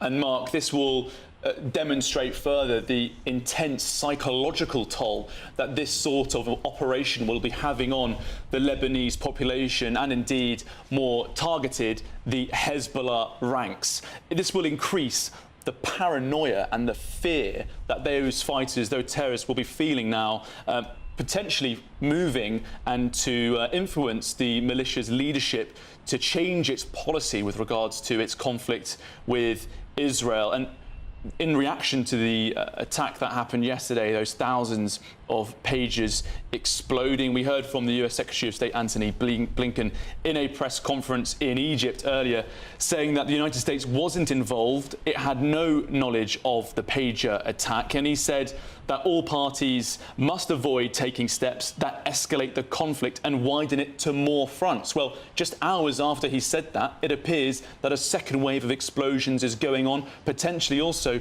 without Washington being aware. And when he talks about risking widening on other fronts, we've also heard from reports from Syria where the Assad regime is now issuing a countrywide emergency order for all of its intelligence directorates and military units to drop two-way radios and handheld communication devices. Talking about the psychological toll, but also the military and communications effects this will have. Those fighters will be grappling to work out how they might communicate again following on these two attacks. Yes, and understandable that we're seeing this reaction in Syria and this message to urge people to discard these mobile devices, because, of course, yesterday on this first wave of attacks, it wasn't just isolated to Lebanon.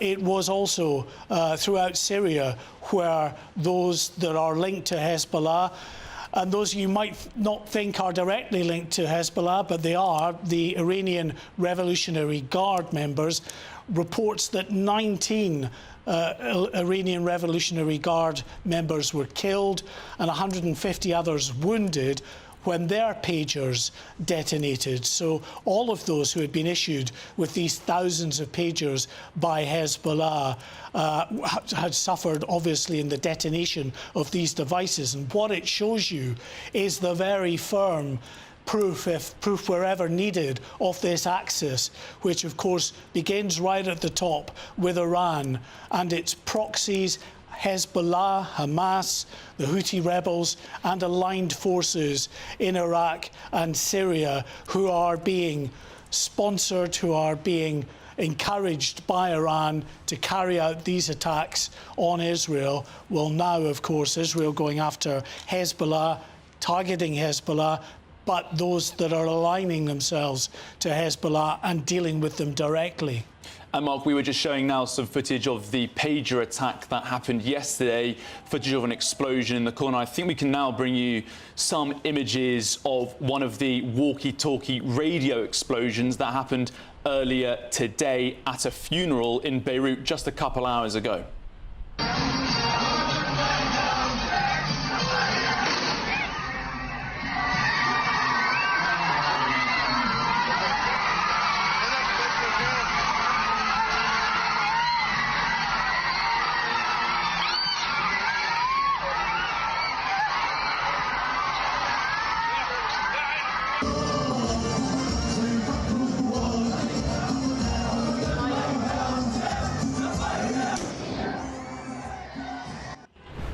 Well, extraordinary footage there of those explosions at a funeral taking place in Beirut just an hour or so ago. That second angle showing people gathering with Hezbollah flags around an ambulance. And Mark, we were talking about the psychological toll that this sort of effect and this sort of attack will have on the population, both the Lebanese people, but more specifically Hezbollah. For them to target a funeral will just be devastating to those fighters.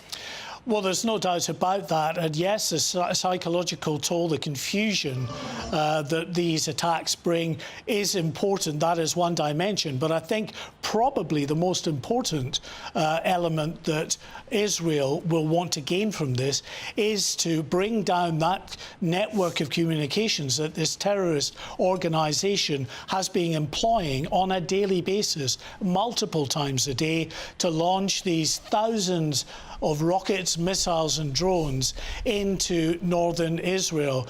Now, while their communications are effectively down, they are not in any position to launch a major offensive at this point against Israel. So we watch what will happen, Charlie, in the hours and days ahead as to Israel's next move. Does it signal a more concerted campaign against Hezbollah from the air and potentially from the ground? Yeah, significant situation here, Mark. And as I was saying, the militia's emergency communication system appears to be what's being targeted here. How will they communicate next? How will they react? Very tense times on the Lebanese and Israeli border at the moment. Mark White, Charlie Peters, an excellent comprehensive summary of an astonishing situation. An organisation, Hezbollah, an army, nations too afraid to communicate, unable to communicate. They are forces on their knees. It's an astonishing attack. What a story. Thank you very much, gentlemen, for bringing us all the latest. And we'll come back to you, of course, more on that later in the show. Thank you, gents. There's lots more to come on the show today, including the Prime Minister has declared more free tickets and gifts than any other major party leader in recent times. More on Free Gear Kia's goodie bag soon. I'm Martin Daubney on GB News, Britain's news channel.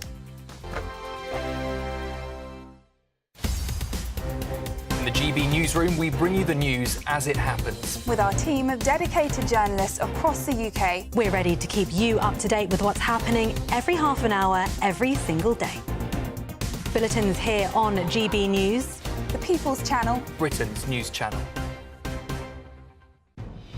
Good afternoon, Britain. Weekdays from midday. Luis Elizondo says that he worked at the Pentagon and that he knows that they have recovered material that is not from this Earth. He resigned after believing his government wasn't taking the threat of UFOs seriously. So have they been covering up alien material from us? I don't think the claims that are being made in Luis Elizondo's book, Imminent, are new, but I think what we have to pay attention to is the seniority of, one, Luis Elizondo, and two, the people who recruited him, and indeed the people he worked for, which was the Department of Defence and the Pentagon. You think that he was in a position to know about this? Yeah, he would have been. He would have been speaking to the individuals who were taking part in these investigations. You're showing some of those clips just now that potential incursions by objects controlled by a non-human intelligence, potentially. We're not saying alien necessarily, but something non-human. Seems a bit far-fetched to me, Andrew. I'm a sceptic. When people say sceptical, I think as a species, we're relatively new in terms of what we do in space. But right now, we've got a robot on Mars that drives about and has a little helicopter drone that every so often comes up, flies about away 10 feet from it to collect samples and comes back. Now, a species a couple of hundred years down the line from us would have far better technology than that.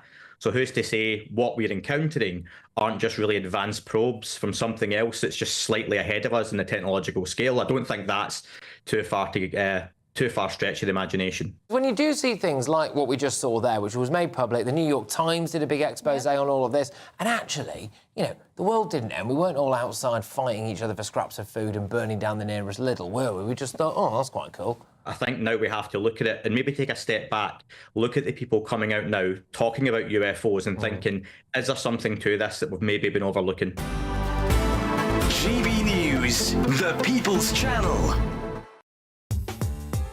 I'm Christopher Hope. From pop stars to politicians, I'll interview anybody in a pub who's got a political opinion. Join me every Friday on Spotify, Apple Podcasts, YouTube or gbnews.com, or wherever you get your podcasts. This is GB News, the People's Channel. We're proud to be GB News, the People's Channel. And as you know, we always love to hear your views. Now, there's a new way of getting in touch with us at gbnews.com/yoursay. By commenting, you can be part of a live conversation and join our GB News community. You can even talk to me, Bev Turner, or any of the members of the GB News family.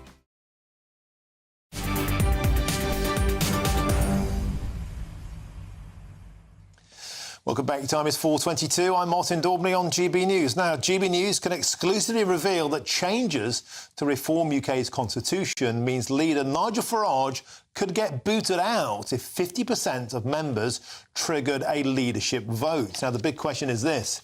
Does this leave the upstart party at risk of losing Mr Farage if enemies of the party joined up and deliberately attempted to trigger a bloody coup? Well, it's a Shakespearean story, and here's its author, GB News' political editor, Chris Hope, who joins us now in the studio. A fantastic story. Yes. And, of course, this all comes out of the fact that the party is attempting, correctly, to be more democratic. But could that carry a price? Tell us more. It will do. Reform UK is a company, 15 shares in it, 8 of them controlled by Nigel Farage. Anyone would agree that a company can't run the country or even be the official opposition. So the Reform UK is changing into a political party, and here is the constitution to be voted on by members of Reform UK this weekend. On the screen now, you're seeing it there. Now, we've zeroed in on parts of this constitution, looking at when members can call a no confidence vote in the leader, Nigel Farage. And we've seen there on the screen now, you see it there, that if more than 50% of MPs vote for it, well, only if there's 100 MPs will that apply. There's only 5 at the moment. But more importantly, if 50% of members of good standing, of members of this party, vote for Nigel Farage they have no confidence in the leader, that means the board will then have a vote on his future, or her future, if it's a different leader, and then he could be required to leave. It's the first time ever that members have been given this opportunity to decide who is the leader of Reform UK. It's about time it happened. Even Nigel Farage, were he here now, would admit that. He told GB News, me for GB News, on the eve of the election interview with GB News, he will democratise this party. He's doing it now, Martin. It's a good thing. It is a good thing, and it's all out in the open. But, of course, there could be a catch. And we saw with the Labour Party, a lot of people who weren't even Labour Party supporters became members because they wanted to influence the leadership vote. In particular, they paid £5 to back Jeremy Corbyn because they thought he was a terrible leader. Outsiders infiltrated the party in an attempt to hijack its democratic process. Could that happen here? Well, I think it could happen. Only members of good standing... Yeah, what does that mean? Well, quite. Of good standing can be defined different ways. So that could be a way to weed out entryists who come to try and change the leadership. But don't forget, I'm old enough to have covered all that drama with Labour. It happened because Ed Miliband was trying to remove the party support reliance on unions. He said, let's bring in anyone who would join for 5 or 10 quid. You can then get a say on the future. You know, they flooded in by the hundreds of thousands, the left. They got Jeremy Corbyn on the ballot, and look what happened in 2017 and 2019. In 2 elections, of course, the Labour Party lost. So that could happen in this case. I'm sure they'll be taking measures to stop that happening, but that is the price, I think, of this party becoming a normal political party. You're open up to the members and their views, Nigel Farage, and you may not like that, but that's how it is. And, of course, they'll have to, have a good think about this. And, indeed, at 5 o'clock, in about 35 minutes' time, we'll be joined here by Lee Anderson, Chief Whip of Reform UK, to put this to him. They must have thought about this. If they haven't, they need to do... Is he aware of his new constitution? I tipped him off. I tipped him off that, it went live at 3 o'clock when you broke the exclusive, so out of courtesy I sent it to him. Let's see what he has to say. They need a plan if the outsiders come in to try and cause them malodorous intent, which, of course, they will, because they would like to try and upset Reform Party in any way they can. Now, let's talk about a different political leader with a bit of a headache today, and that's the Prime Minister they're now calling Free Gear Keir. £100,000 worth of freebies has been sent to him. In fact, I think we've got a list of those on screen. I did a tweet earlier. If we can pull that up, it reads like a list of prizes within a game show. £20,000 worth of hotels, 12 grand's worth of suits, a £4.5 grand holiday, luxury holiday to Wales, £4,000 Taylor Swift tickets. All that's missing is a speedboat. Now, is this the kind of thing that we expect of a Prime Minister? The big question is this, Chris. So Keir Starmer promised change. This feels like more of the same. And when he promised change, he was referring to the personal probity of the Prime Minister, because that's what Sir Keir Starmer picked up on when Boris Johnson was the Prime Minister. He attacked him for trying to get donors' money to spend on gold wallpaper. It may not have even been put into that flat above number 11 Downing Street where the Johnsons lived, but it was used by Sir Keir Starmer in the House of Commons. And this list there on the screen, Martin, you tweeted earlier, it does look like a bullseye, the list of prizes, all apart from the speedboat. And you pointed out I spelt Keir wrong. I spelt it in the Keir as in Keir Royale. You'll notice there's a champagne bottle next to it. You're dead right. But look, Sir Keir Starmer will maintain correctly this is perfectly above board, perfectly legit, but I guess it's back to that thing of... Because it is. We know this because he's declared it. Some of these declarations have been late.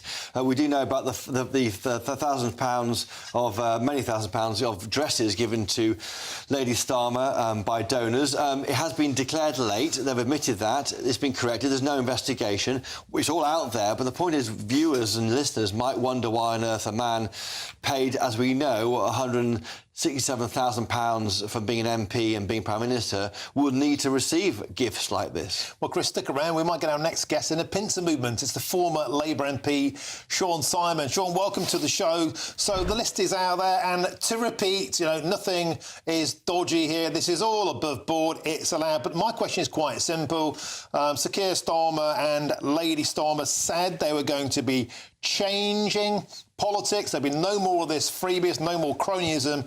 But today, they look like Boris and Carrie, but just in different coloured rosettes. My first answer, Martin, and hello, by the way, my first answer is that I do agree. It's not a good look. I think they've been a bit naive. But one of the two main causes of this is that Keir Starmer is actually a stickler for the rules, and what he's rather naively believed is that all you have to do is make sure that you declare everything and it's all transparent, it's all above board and everybody can see it, and that's all fine.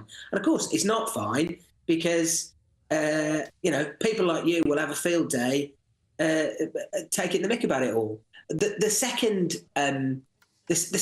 important difference to understand is that Keir Starmer's never been in government before. All his career in politics so far, he's been an MP, not a minister. Once you're a minister, as the previous lot all were for the previous 14 years, you hardly have to declare anything as a minister, because if you're offered, if you want to go to an Arsenal game as a minister, they'll invite you as a minister. You don't have to declare that if you're invited as a minister. If you're invited as just an MP, you have to put it on your declaration, and so on and so on and so on. So that's why he looks like he's got far more to declare, and because he's very scrupulously declared it all. But I agree. Come off it. It's a bit naive. Come off it. It's Chris Hope here in the studio with Martin. Come off it, Sean. I mean, this shows complete political naivety to accept this kind of level of gifts and not expect people to think it looks bad. He promised change. It's more of the same. I mean, how can he possibly have thought this is a good idea, and who's advising him? As I said, I do think it does show a little bit of naivety to think that, as he clearly does think, that as long as you declare everything in a very transparent and a by the book way, then that's fine, and it doesn't matter what it is. I think that was a bit naive, and I think that is there's a danger of that becoming a bit of a theme of this government so far. The sense that as long as you scrupulously stick by the rules, as long as you do the logical, reasonable, rational thing, then that's okay. And then the old rules of politics, kind of how things look, shouldn't matter. But the bottom line is it does matter. So, Sean, I want to ask you a question. I speak to a lot of people who are involved in the Labour Party privately. They're seething about this because they didn't want there to be this continuity of, be it wallpaper for Boris Johnson, now be it free suits and Taylor Swift gigs and luxury holidays for Sir Keir Starmer, especially now there's constant talk of a £22 billion black hole. Winter fuel allowances have been cut. Politics is all about timing, and the timing of this just looks terrible. Yeah, I don't think I've found people to be seething, but nobody. I don't find anybody saying, "Oh yeah, that this is great. It's really great this is what we're talking about." I don't. Sean, find you say that I'm having a field day, mate, but you'd be having an absolute tap dance with the party hat on. If this was Boris Johnson or Rishi Sunak, you'd be filling your boots, Captain. I think there's two different things, aren't they? There's the question of whether he's done something wrong, and ultimately that's the change that he was talking about.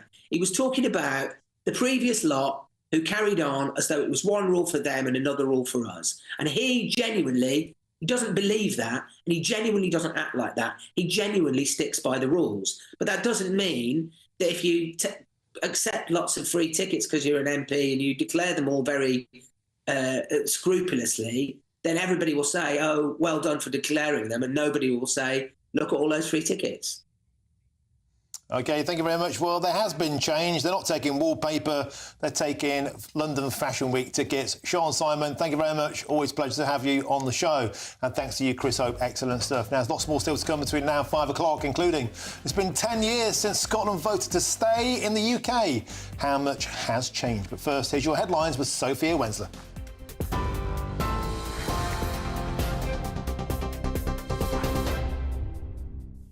Martin, thank you. Good afternoon. It's 4:33. I'm Sophia Wensler in the GB newsroom. First, to the Middle East, where more blasts have reportedly killed 3 people and wounded hundreds more in Beirut. It's understood that handheld radios have been targeted in the latest attacks in Lebanon rather than pagers. It comes as Hezbollah has launched rockets at Israel, marking the first cross-border attack since explosions rocked Lebanon. The terrorist group have accused Israel for what's believed to have been a remote attack targeting handheld communication devices. The Israeli Defense Forces say they did strike a Hezbollah target last night, but have not commented on their involvement in the explosions. 12 people, including 2 children, were killed in the blasts and nearly 3,000 remain in hospital. 19 Iranian Revolutionary Guards were also killed in Syria. That's according to reports on Saudi television. Development Minister Annalise Dodd says the UK will be supporting civilians impacted in the explosions. Now, back in the UK, train drivers have called time on strikes with a new pay deal agreed. ASLEF union members voted overwhelmingly to accept a 15% pay rise over 3 years, ending 2 years of industrial action. The strikes, which began in July 2022, caused major disruption across England, with 18 days of walkouts and overtime bans. The dispute impacted millions of passengers. Now, with the deal approved by 97% of ASLEF's members, services are expected to return to normal. In other news, a massive blast rocked Russia's Tver region after a Ukrainian drone strike hit a major ammunition depot, forcing a mass evacuation there. Videos showed a fireball lighting up the night sky with explosions, while NASA detected intense heat over a 14-square-kilometre area. Local officials confirmed the blast, but details are limited, with the media under military censorship.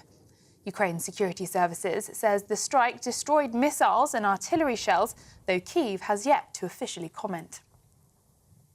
And finally, TGI Fridays UK operator has entered as administration as the company scrambles to sell its 87 restaurants worldwide. The chain's parent company hopes to complete the sale by the end of September, potentially saving thousands of jobs. However, it's not clear if a buyer will be found, and it may not be enough to cover the company's debts. Those are the latest GB News headlines. Now it's back to Martin. For the very latest GB News direct to your smartphone, sign up to News Alerts by scanning the QR code or go to gbnews.com/alerts.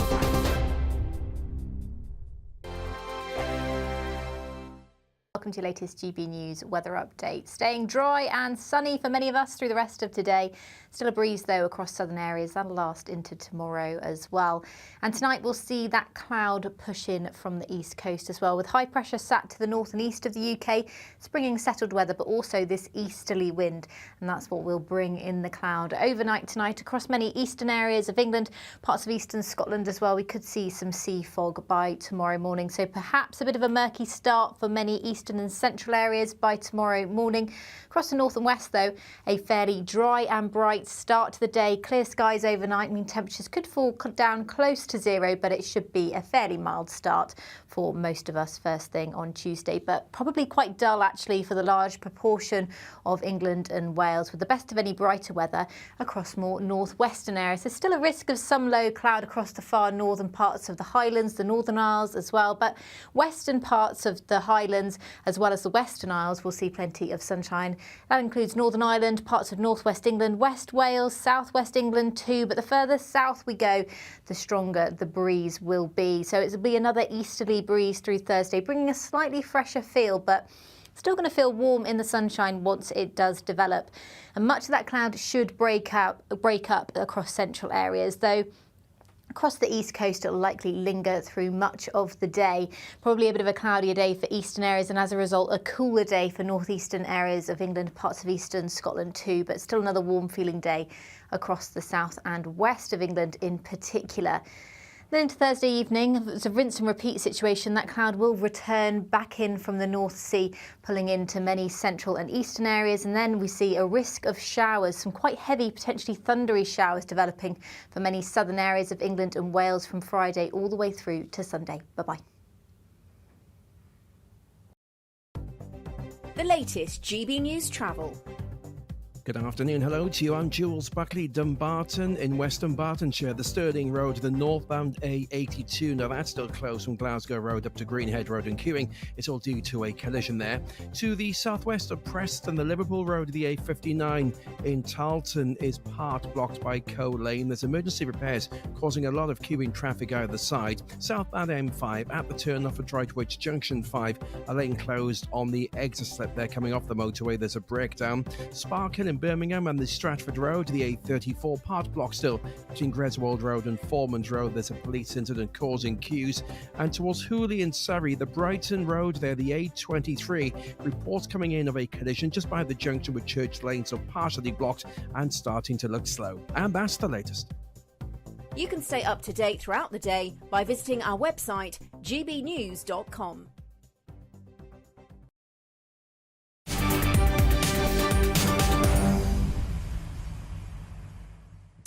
Welcome back. Your time is 4:39. I'm Martin Daubney on GB News. Now, it's been 10 years since the Scottish independence referendum, where, if you recall, 45% of the nation voted for a fresh start. It had the highest recorded turnout for an election or referendum since 1910.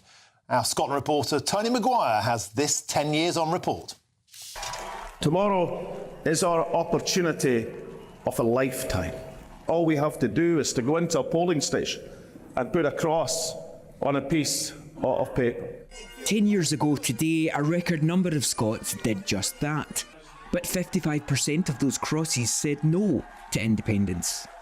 Before the first vote was even cast, Scotland was divided.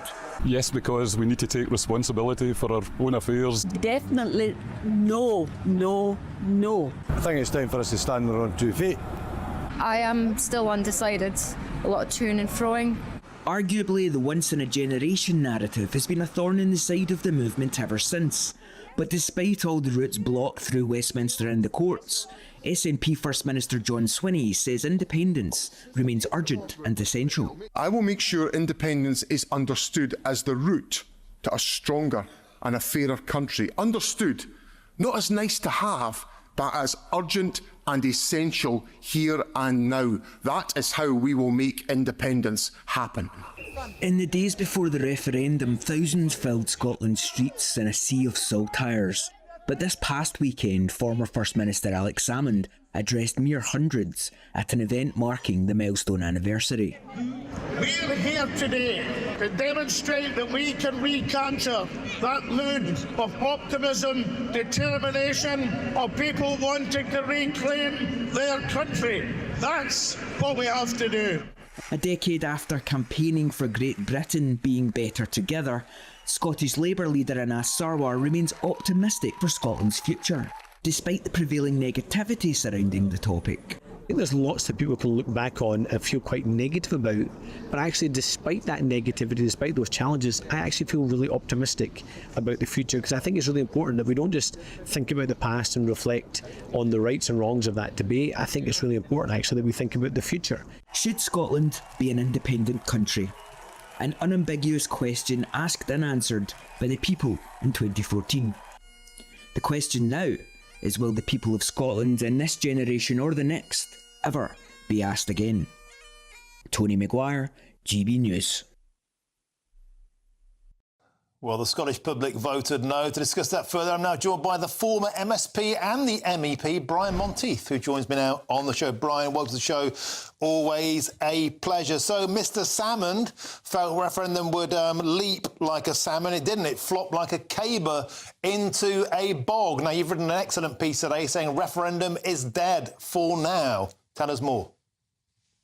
Yes, well, I think we all know the result. And when you look back 10 years, you have to draw some lessons from it. And the lesson I was wanting to write about today was to say to people who believe that Scotland's place is in the United Kingdom that they should never be complacent and they should not appease nationalism. They should work to make sure that Scotland actually works well. It delivers its education and health service, is a bustling economy that is successful, and to talk Scotland up, not to see Scotland as a place for subsidy. And we should be proud of our culture and proud of being British. And the wrongs that need righted can be corrected. I think all these things can be done with Scotland being in the UK. And what worries me is often the complacency that, oh, we beat the nationalists this time, they'll go away. They won't go away. We need to regularly tell new generations why it's good to be in the UK. Brian Monteith, I remember at the time covering this as a reporter. Alex Salmond's entire economic model, it felt, was founded on North Sea oil and Scotland's right to have that resource itself. But now they've committed economic harry-carry. Oil is a dirty word. So if there were to be a future independent Scotland, how on earth could it fund itself? Well, what Scotland has to do is to be part of the British economy, so that it's spread across a number of different sources of revenue to pay for the public services. And not just oil revenues, but and not just the subsidy that comes through the Scottish Block Grant, but the actual taxes that are raised in Scotland from activity, goods sold, services sold, income tax, VAT, all those revenues from a healthy economy. To rely on one source as the main way of income is a recipe for disaster in any country. Superb stuff. Thank you very much for joining us on the show, Brian Monteith. And incidentally, the chief whip at the Brexit Party, Mr. Whip, we used to call him, trust me, a man not to be meddled with. Now, coming up soon, I'll be asking a head teacher about new Labour Party plans for teachers, incredibly, to start working from home. But will our children suffer while the teachers put their clogs up? I'm Martin Daubney on GB News, Britain's news channel.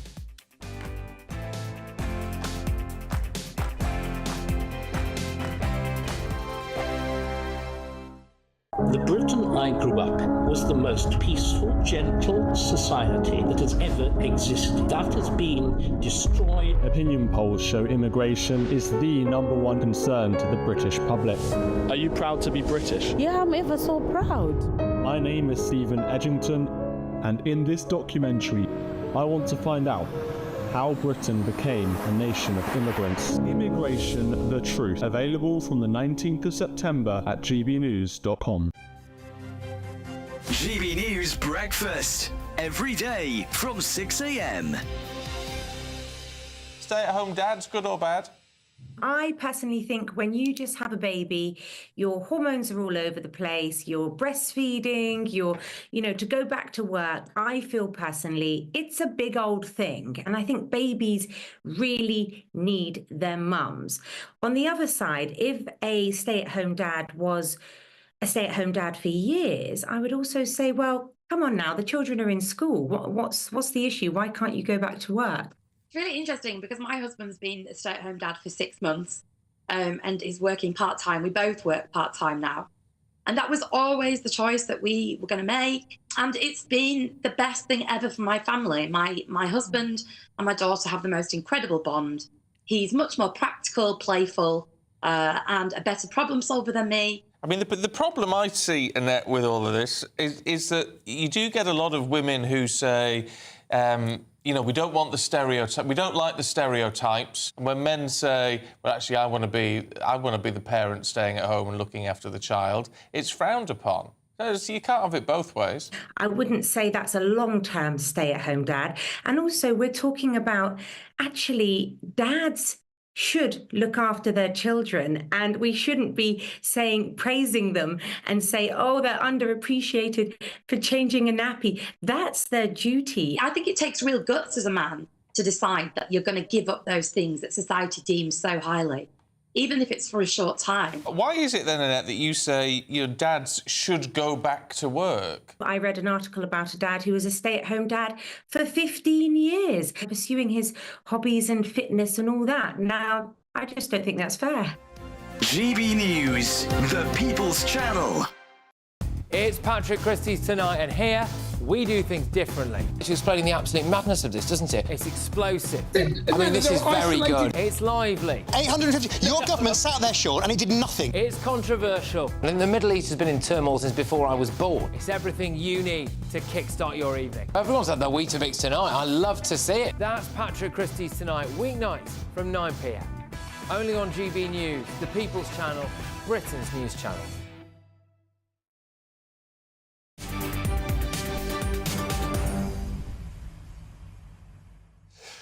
Welcome back. It's 4:48. I'm Martin Daubney on GB News. Now, get ready for this one, because in order to tackle the recruitment crisis in schools, teachers will be allowed to work from home. And the Labour Party plans teachers working from home. Now, they will apparently be able to do marking and planning away from the classroom. Whatever's next. Well, joining me now to discuss this is the global education consultant and the former head teacher, Tim Clark. Tim, got to say, my mum was a teacher for her entire career. So was my auntie. I come from a family of teachers. I've never heard anything more bonkers in my entire life at a time when we need more and more teachers in the classroom, drilling the kids, making them the grade A gold standard pupils we need to be an economic powerhouse. How on earth can it be a good idea to make teachers part-time? Afternoon, Martin. Well, the first thing to say is there is no doubt about it. The single biggest issue facing schools today is the recruitment and retention crisis. There is no other word to use other than crisis. And it is the perfect storm because it's teachers leaving the profession in droves and we aren't having enough young new blood coming into the profession. So it is a crisis. And in some ways, I want to say anything that is considered to try and tackle that must be a good thing. But my argument with this policy is that it's pure sophistry, because it is based purely and simply on a total misunderstanding of just how hard teachers work. And it's also based on a misunderstanding of how schools actually work. So what do I mean by that? Well, your typical school, I was a secondary head, I can't really speak about primary schools, but a typical secondary school timetable would have, 25 hours of teaching a week, possibly slightly more. But the average teacher works well over 50 hours a week. So already, well over half a teacher's time is working at home. So I can't actually see why giving a teacher another hour or two at home is actually going to make any difference. But the other side of the coin is a school timetable is like a massive jigsaw. And if you allow one member of staff to go home early on a Wednesday afternoon, someone else has to work on a Wednesday afternoon, or another subject has to be put on that afternoon. So whether or not it could actually work, yes, possibly on a one-off ad hoc voluntary basis, a school could come to an agreement with a teacher to have some time off. But if teachers were given the right to have this, school timetables simply could not function. And Tim, isn't that the danger? Because I think it does feel like the Labour Party have been saying we want 4-day weeks for everybody, let alone teachers. And if that extends to the teaching institution, teaching profession, that means you're going to need more teachers. Because if you take 100 teachers and make them part-time, well, you need, 25 more? Therefore, you're creating a fresh recruitment chaos. Yeah, unless, of course, if you did have a 4-day week, you sent the kids home for the 5th day. Now, what about the parents? I don't want my kids to be at home. That's exactly the point. What about parents who work? The whole thing is, I say it's just sophistry. It's trying to make out that they've come up with a great plan to make life easier for teachers. It simply will not work. Yeah, but that seems to be the direction of travel. And one of the eye-popping figures to come out of this, Tim Clark, is that in 2022-2023, 32,000 women left the teaching profession. So this carrot is being dangled. Oh, no, don't leave. You can go and be a part-time Charlie. That's not the way to improve the profession, by bowing to the wind of part-timers, surely.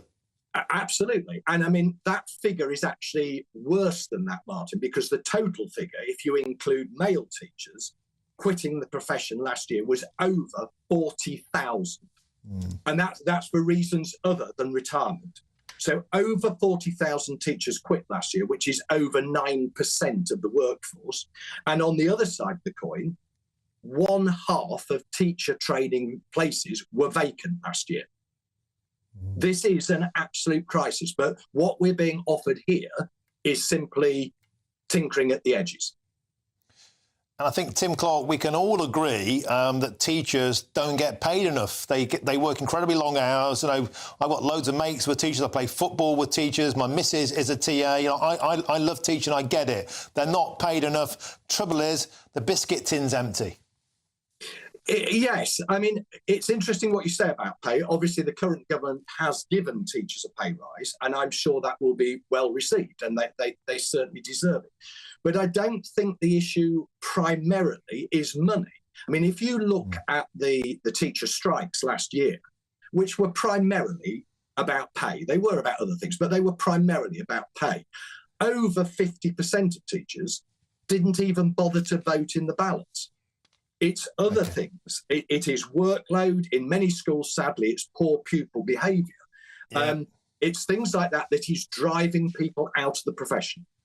OK, Tim Clark, I'm afraid we have to leave it there. Thank you for that. A-star for you. Excellent as ever. Thank you very much. Now, stick around, because after the break, I'll be joined by Lee Anderson in the studio, Reform Party firebrand. I'll be asking him about the exclusive we revealed today. Could a coup of membership try and kick out leader Nigel Farage? Could there be bad intent to get rid of Nigel Farage? I'll be asking Lee Anderson that next. I'm Martin Daubney on GB News, Britain's news channel. But now's your weather. It's Annie Shuttleworth.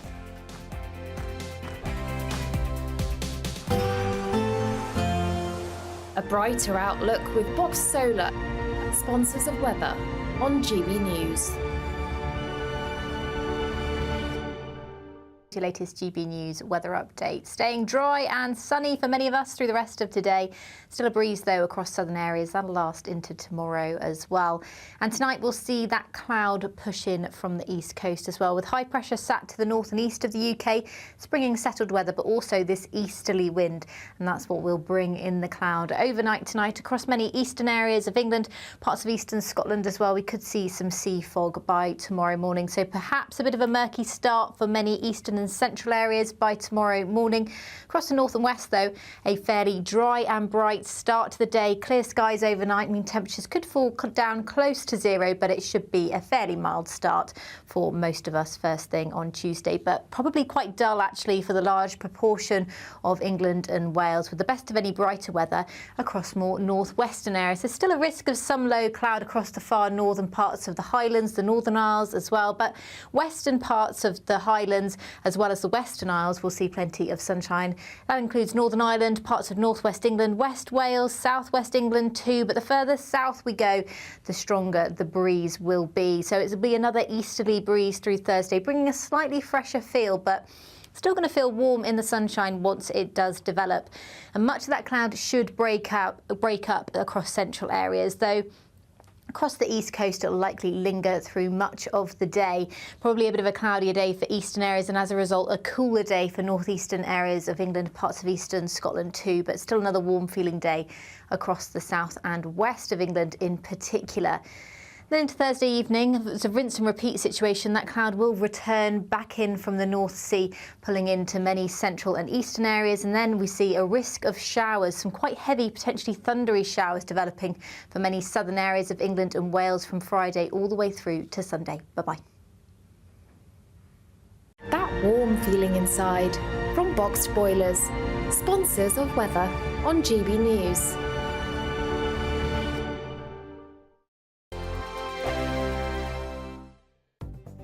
The latest GB News travel. Good afternoon, hello again to you. I'm Jules Buckley. Scotland, firstly, the Edinburgh City bypass, that's the A720. It's part blocked by the Straighton Junction for Straighton Road. That's the A701. There's a breakdown there causing queues. To the east of Dumbarton, the A82. This is the northbound side of the Stirling Road. Glasgow Road up to Greenhead Road is closed and queuing at the scene of a collision. The southbound side of the A82 is also partially blocked. Southbound M5, a lane closed on the exit slip to come off at Droitwich and Wychbold Junction 5. There's a breakdown there, a lane closed and causing 1 or 2 delays. And slow on the eastbound M27. There's a breakdown blocking a lane, Southampton Airport Junction 5 through towards Hedge End at Junction 7. That lane closure there is causing congestion. And for now, that's the latest. You can stay up to date throughout the day by visiting our website, gbnews.com. This is your chance to win a £36,000 secret salary in the latest Great British Giveaway. That's like having £3,000 each month for an entire year. Extra cash in your bank account that you can do whatever you like with. Take a year off and keep it to yourself. You don't even need to tell the taxman, as it's totally tax-free. For another chance to win £36,000 in tax-free cash, text CASH to 63232. One entry costs £2 plus one standard standard network rate message or text BONUS to 63232. 5 entries cost £5 plus 1 standard network rate message. You can enter online at gbnews.com/win. Entries cost £2 or post your name and number to GB08 PO Box 8690 Derby DE1 9TT. UK only. Entrance must be 18 or over. Lines close at 5 p.m. on the 25th of October. Please check the closing time if listening or watching on demand. Good luck. Mark Dolan tonight is your weekend dose of news, debate and entertainment. This sounds like a wild conspiracy theory. Don't miss My Big Opinion. Mark Meets and My Take at 10. Democracy is a funny old thing. And we don't do boring. Not on my watch. I just won't have it. Let's go and get another glass of that bubbly. You've earned it. That's Mark Dolan tonight, Saturday and Sunday, 9 to 11, only on GB News, the People's Channel, Britain's news channel. Are the newspapers getting you down? My wife didn't divorce me that month. Struggling to separate the wheat from the chaff? I know that it's a bit of a circus at the best of times. Well, don't worry. Headliners has got you covered. We'll take the burden of reading the day's news, and if we get depressed, who cares? It's an occupational hazard, frankly. That's Headliners on GB News from 11 p.m. till midnight, and the following morning, 5 till 6 a.m. on GB News, the comedy channel. Nah, just kidding. Britain's news channel.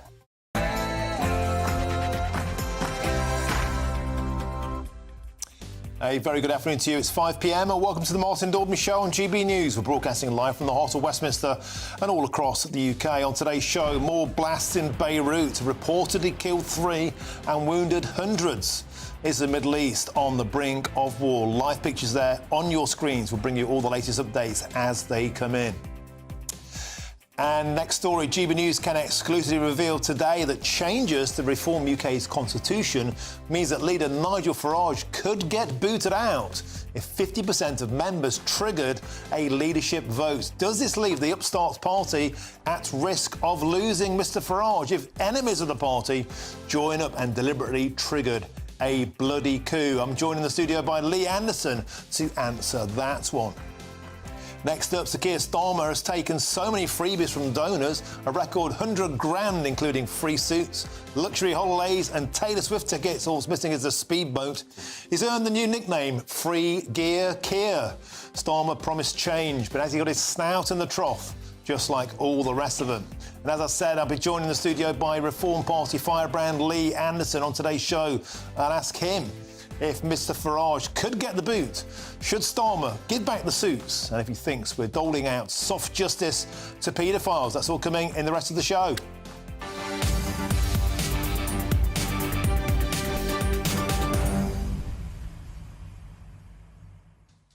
What's the show? We've got an action-packed hour ahead. As I say, Lee Anderson is sat in the studio, primed, coiled like a cobra to answer all your questions. We'll get to that. Toot sweet. Send your views in all the usual way. gbnews.com/your say. Now it's your headlines. Here's Sophia Wensler.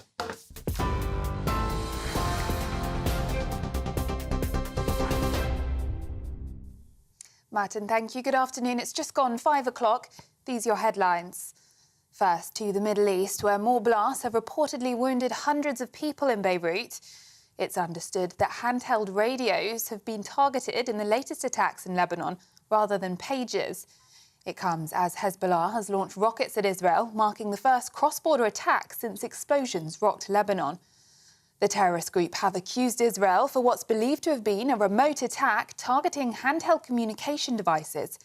The Israeli Defense Forces say they did strike a Hezbollah target last night, but have not commented on their involvement in the explosions.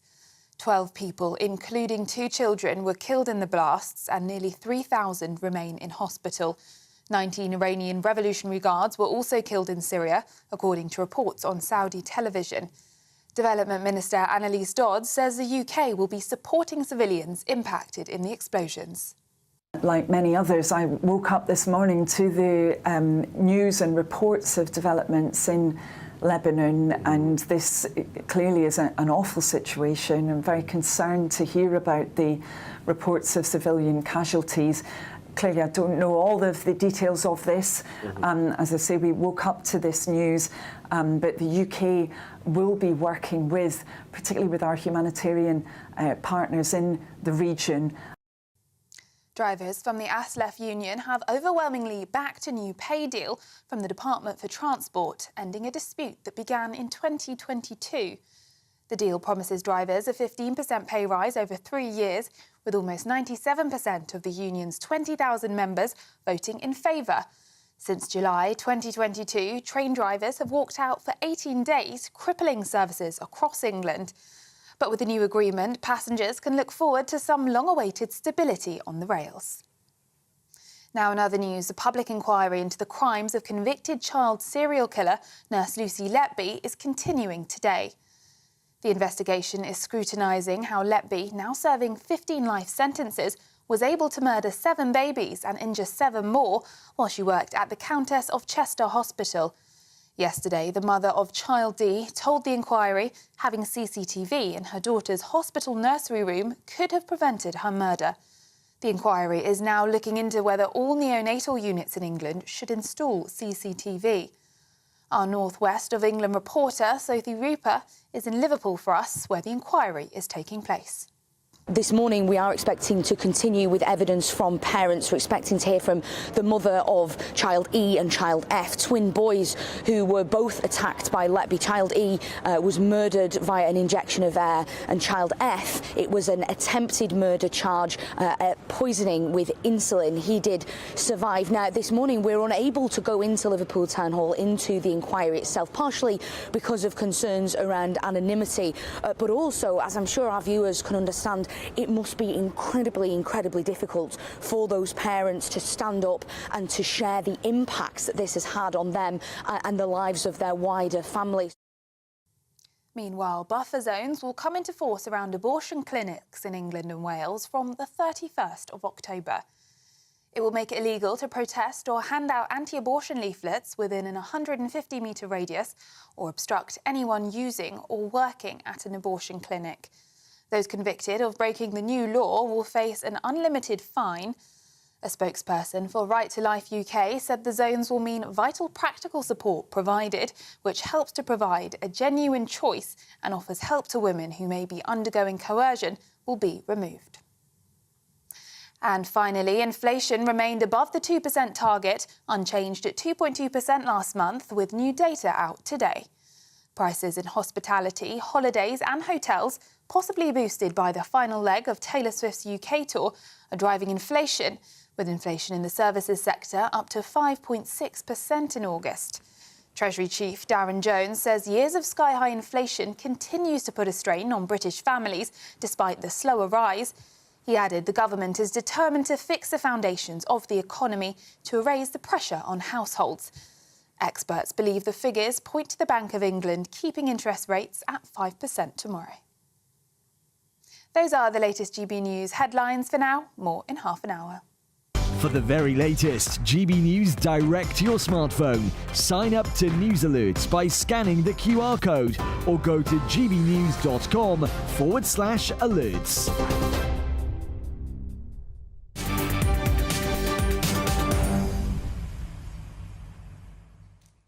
Thank you, Sophia. Now, latest reports say that 3 people have been killed and hundreds more wounded following a fresh wave of attacks in Lebanon.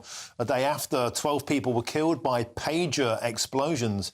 At least one of the blasts heard took place near a funeral organised by Hezbollah for those killed yesterday. An astonishing story. And joining me now to discuss more on this is GB News' national reporter Charlie Peters. Charlie, an incredible escalation of affairs. It seems yesterday pagers, today walkie-talkies, perhaps even more electronic devices in what has been described as a sci-fi level attack. Tell us more. Well, Marty, we've just got a fresh number from Lebanon's health ministry, now raising the number of killed to 9 and over 300 wounded. In this afternoon's dramatic explosions, not just in Beirut, the capital. Originally, explosions were reported in a suburb known as a Hezbollah stronghold, but now across the entire country. Another breaking line again just in the last couple of minutes. The Defense Minister of Israel, Yoav Gallant, says that Israel's focus has moved to the northern front as a new phase of the war is beginning. The centre of gravity is shifting to the north by diverting resources and forces there. We are at the onset of a new phase in the war. It requires more courage, determination and perseverance from us. That coming in just now from Yoav Gallant speaking to Israeli Air Force personnel at the Ramat David Air Base in Israel. Now we're bringing you those live pictures of Beirut as the sun begins to set on the Mediterranean coast there. But that will be a city in shock as a second wave of explosions rocks the Hezbollah capital, with yesterday, as you said, Martin, thousands of pages exploding in an apparent sudden attack launched with support from the Israeli intelligence services. And we're hearing now that it's walkie-talkies and radios being exploded 24 hours later. The personal radios we're hearing were booby-trapped in advance by the Israeli intelligence services and delivered to Hezbollah 5 months ago as part of the same order that brought in those pages. Now, we understand that they were the militia's emergency communication system. One source speaking to prominent Israeli media saying that these devices, these radios, would have been taken out of storage recently, possibly just after that latest attack, in order to be a backup device after the pages went down. Hezbollah has relied on more analog and less mobile forms of communication, fearing interception from the Israeli intelligence services. Their signals intelligence is very intense. But this attack this afternoon has come also at funerals for those killed in yesterday's strike. We can bring you some footage of the explosion that happened at a funeral in Sidon, which is about 40 kilometres south of Beirut. A Hezbollah guard there next to an ambulance where several Hezbollah flags were shown, hit in a blast there. We understand 4 wounded in that particular attack. This has been met with widespread reaction, and the first statement came out from Syria. Now, Syria is aligned with the IRGC, the Islamic Revolutionary Guard Corps, Iran's proxy organisation operating from Tehran to Beirut throughout the Shia Crescent. Now, Assad, his regime in Syria, have said they've put a blanket ban now on any two-way communications device across their military and their intelligence directorates. A sharp and rapid reaction to this latest round of explosions, which appears to demonstrate that Hezbollah's communications devices and their counterintelligence have been penetrated very successfully by the Israeli intelligence services. This will have a devastating psychological toll on the Hezbollah fighters. Thousands of them will be out of action, potentially for a long time, some of them forever, the extent of the injuries that we saw yesterday being so severe. And that situation will cause a significant weakening towards the Hezbollah activities. They've been exchanging cross-border attacks, missile barrages with the Israeli forces since the start of the Israel-Hamas war on October the 7th. But a widespread state of paranoia, fear and indeed chaos in Lebanon after this latest round of explosions. And Charlie Peters, of course, as well as the psychological victory of that warfare and the direct human impact, especially at the funeral, saying no place is safe. What it also does, of course, it obliterates the abilities of Hezbollah to communicate across Iran, across Syria, within Lebanon. An army that cannot communicate is an army on its knees, Charlie Peters, and as a precursor to what could be now a more directional and traditional warfare on the ground, it will be looked upon, I'm sure, as an astonishing first move in this next step. Charlie Peters, an excellent summary. Thank you very much for joining us on the show. Thank you. Now, moving on, GB News can exclusively reveal that changes to reform UK's constitution means that leader Mr Nigel Farage could be booted out if 50% of members triggered a leadership vote. Now, does this leave the upstart party at risk of losing Mr Farage if enemies of the party join up and deliberately attempted to trigger a bloody coup? Well, joining me now in the studio to discuss this is GB News' political editor Chris Hope, and I'm also joined by Reform UK MP for Ashfield and their Chief Whip, Lee Anderson. Gentlemen, welcome to the show. Let's start with you, Chris, for a summary of a story you broke on my show at 3 p.m. today. The party moving towards a more democratic, open nature. Nigel Farage agreed that's a good thing. We can all agree on that. But does that leave open manoeuvre for attack? Tell us more. OK, so here we are. This is the Constitution for Reform UK. Members of this party vote on it on Saturday. Currently, Reform UK is a company. It's got 15 shares in a company, 8 of which are controlled by one Nigel Farage. A company can't really have any chance of forming the official opposition because it's got to be owned or run by members. Nigel Farage gets that. He told GB News, for GB News, on the eve of the general election in July, he would democratise this party. He's done that through Zia Youssef, the chairman. On the screen there, you see this constitution. I highlighted there a section where it looks at how you can get a vote of no confidence in the leader.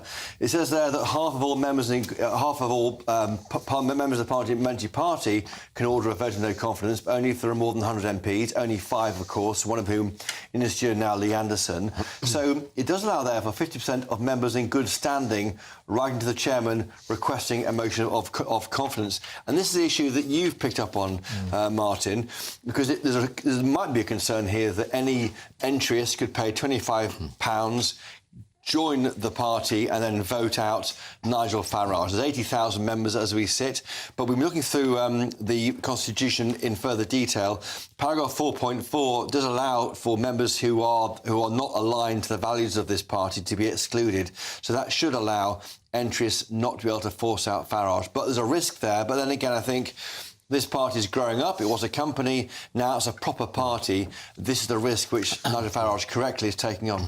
Well, let's put that question now then to Lee Anderson. So, Lee, the obvious line of attack, if you throw open your membership to all and sundry, is any old Tom, Dick or Harry could get through the cat flap and try and cause you trouble. Could that happen here? Well, I mean, a fair play to Nigel and Zia Youssef have been working incredibly hard to democratise the party. And this was one of the questions I posed to Zia just a few weeks back, and he reassured me that if there was a sudden surge in membership applications, this will be looked at immediately. And bear in mind, at the moment, Marty, we've got probably about 80,000 members. It would take, at this present moment in time, 40,000 members to send a letter to Zia Youssef, like a vote of no confidence, if you like, to get rid of the leader. I think now we're probably the most democratic party in the country. And if the other political parties had this system in place, I'll tell you what, Keir Starmer would be sacked this week. Do you reckon that would happen? Do you reckon there'd be enough upset people within the Labour Party? Don't forget, that's what started this ball rolling. Yeah. Don't forget that £5 to join the Labour Party. Absolutely, Martin. The other political parties do not have this mechanism in place where they can remove a leader. This is handing over. And what Nigel's actually done is given his shares away. This will happen on Saturday. And he's given the party to the membership. And that's a brilliant thing. But, of course, it's not quite that case, is it, Leanne? Because the board could then vote to keep him in. I mean, all that happens is the membership can have the order of vote of no confidence, and the board can like say I said, Chopper, if you have a massive surge in membership, like Ed Miliband, when he sold the Labour Party for £3, I knew UKippers that were joining the Labour Party to vote for Jeremy Corbyn. If we see a massive surge in thousands and thousands joining, that's a red flag, and that's what we're there for, to look at stuff like that. But if enough members did want him out, the board would have to go with the membership, wouldn't they? They couldn't overrule the membership. Yeah, I think so. I mean, if they've got reasonable grounds, but you know what? At the moment, Chopper, as we know, I think you're clutching at straws, a pair of you. Nigel Farage is the most popular political leader in this country at the moment. You're looking for a story that's not there. He's popular amongst his own fans, but not amongst Labour or Tory MPs. Yeah, and hang on, if 40,000 people came along and knocked on your door and gave you £25 a pop, presumably you'd take the cash anyway. I'd take the cash, yeah. And then, look, like I said, Martin, look for surges in applications. This is what happened with the Labour Party. It's quite simple. There was thousands and thousands of people, I think over 100,000 joined the Labour Party to vote Jeremy Corbyn in. You know, if that happens in reform, you know, we'll be looking at that very, very closely. All right, well, let's move on now to another story that's caught your eye today. You've been very vocal on this. Well, you're vocal on almost everything you talk about. But this is Sir Keir Starmer. It's the £100,000 worth of freebies. I think we can get that tweet on the screen now. It's like a roll of prizes from a game show. Let's be honest. It's £100,000 worth of freebies. In fact, you get so many freebies now. They're calling him Free Gear Keir. You can see it there. 20 grand accommodation, Lee Anderson. 12 grand in suits. Almost 2.5 grand's worth of free specs. 40 free tickets. By the way, terrible taste in music. Yeah. Coldplay and Taylor Swift. Tickets to the football. Tickets to England. Free frocks for the missus. I mean, is this kind of thing acceptable? You know, when he came in, Lee Anderson, Sir Keir Starmer promised to be a change candidate. Are you seeing any change, or is this more of the same? Well, I'm looking at that there, Martin, £12,000 for suits. I think he ought to give a couple of them suits away to you and Chopper by looking at you today in the studio. But seriously, guys, he is now probably the UK's #1 sponger. I mean, look at that list there. It's £100,000. No other political leader is accepting gifts like that. To be fairly, he's declared it. Some of these have been late declarations for his wife, but he's declared it. Have you ever accepted any free suits? Yeah, no, not suits. Like wearing a nice T-shirt? No, we should have a free suit. That's from Asda. That's from Asda, that is. I would never accept any free clothes or anything like that. No, it's. Have you been offered them though? No. No, What about football tickets? I've had two. I've had one football ticket, I think it was, at Forest, where I took a constituent with me who'd been a carer, and another was a rugby ticket where I took some constituents who. So why do people do it? Why give £100,000 worth of goodies like in a game show to him? What's in it for the giver? It's a good question. I mean, people are currying favour, aren't they? I mean, this man, I think he earns about £170,000 a year. I think his missus earns £50,000 a year. Got a good income coming in, Chopper, over £200,000 a year. He's supposed to be a socialist. He's very good at redistributing people's income, just not his own. It's absolutely disgraceful, actually. You know, if this had been Boris Johnson or Rishi Sunak or any of the other prime ministers, they'd have been going crazy over this. Well, I want to bring it back to that because Boris Johnson carry, of course, over the wallpaper, over the refurbishment of the flat. You were still in the Conservative Party at that point, and Keir Starmer, the entire Labour Party, they were absolutely all over this story, saying it was proof of the snouts in the trough, typical Tories. And isn't that the point? Everybody gets freebies in politics to a certain degree, but when you set yourself out as a candidate of change, as a Prime Minister of change, then people say, actually, it's more of the same. He kind of set himself up for this fall. He has. I mean, I don't know who's advising him, but they're not very good at this politics malarkey, Martin. And the Boris Johnson thing with the wallpaper and Kerry, that was actually wallpaper being put into Downing Street. That's a public building. That belongs to the taxpayer. He's off on freebies, going to watch Arsenal. He's going to Taylor Swift concert. You know what? I could have a little bit of sympathy for him if he actually shared a little bit of this wealth, what he's getting from donors, with his constituents. If he's got Taylor Swift concert tickets, take a constituent with you. Yeah. And it does throw up question marks about why it's happening. And giving money for clothes for Lady Starmer. Yeah. I mean, I don't know why he isn't just pay for it himself. I mean, it just seems odd, doesn't it? I mean, we asked Wes Streeting earlier who paid for your suit, Wes. I mean, it trickles down into other members of the cabinet. Yeah, and interestingly, Chopper, when you ask any of these senior Labour politicians about these donations, they can't answer you. I want to get you on another topic. I know you've been very vocal on this week, and that is, of course, the sentencing of Hugh Edwards. You were very outspoken about the fact you didn't think he was getting enough of a sentence. There's an astonishing report out today. Lee Anderson, only 20% of convicted paedophiles in Britain caught accessing child abuse images get a custodial sentence. Are we simply being too soft on paedophiles? Well, of course we are. That figure should be 100%, Martin. We have a problem in this country, it would appear, with protecting our young people. We see it all over. We've seen it with the grooming gangs in the north of England. We've seen the latest BBC pervert come out, and they've had quite a few perverts come out in the past few years. And this Hugh Edwards, I mean, I've written my TV licence up, as you know, a while back. I had a reminder last week, that's gone in the bin. I'm not paying for Hugh Edwards' pension scheme because he's going to get hundreds of thousands of pounds. This man's a pervert, is disgusting, and he needs caging. All right, well, he has been sort of convicted. You know, let's be a little bit careful on the language. I know that's your opinion. It is my opinion. He should be locked up. OK, but another astonishing part of this report today is that the NSPCC has put some fresh data out saying that despite the fact only 20% get custodial sentences, there's been a 25% increase, Lee Anderson, in child abuse images being collected, and 33,000 cases now. Do you think that there's a mindset now that this kind of thing isn't something that we should put in jail? It's like something we could medicalise, something we can cure. It's like a liberal disease, and we're not taking paedophilia anywhere near seriously enough. There's no medical cure for this, Martin. Well, there is a cure for it. I'm not going to say it on this TV show. These people need locking up and the key thrown away. Why did the magistrate not give it to Crown Court to give a proper sentence? Well, it's a good question, Chopper. I do not know. I know Richard Tice has actually written to the Justice Secretary to ask this question, to review it was the chief magistrate. It was the best in the country doing this. Really? It wasn't. Well, the chief magistrate is someone who is the top magistrate. He was ruled not... And other cases, the other cases involved in this case have got suspended sentences too. So I think it's where we are. It's the law. I mean, you can compare it with other instances of justice over Basically, Facebook what they've and done, Twitter. Chopper, on this one, they've said to him, here's a 6 months sentence, suspended for 2 years. All he's got to do is not use the internet for 2 years for downloading, for look at this filth. And meanwhile, people are going to jail for Facebook posts and throwing mountain bikes at hotels. Lee Anderson, thank you very much. Always a pleasure. Same with you, Chris Hope. Great exclusive today, even though Lee Anderson didn't think as much of a story. I did. Now, moving on. Is the Middle East on the brink of war? I'll be speaking to a former chairman of Cobra about that next. I'm Martin Daubney on GB News, Britain's News Channel. Yep.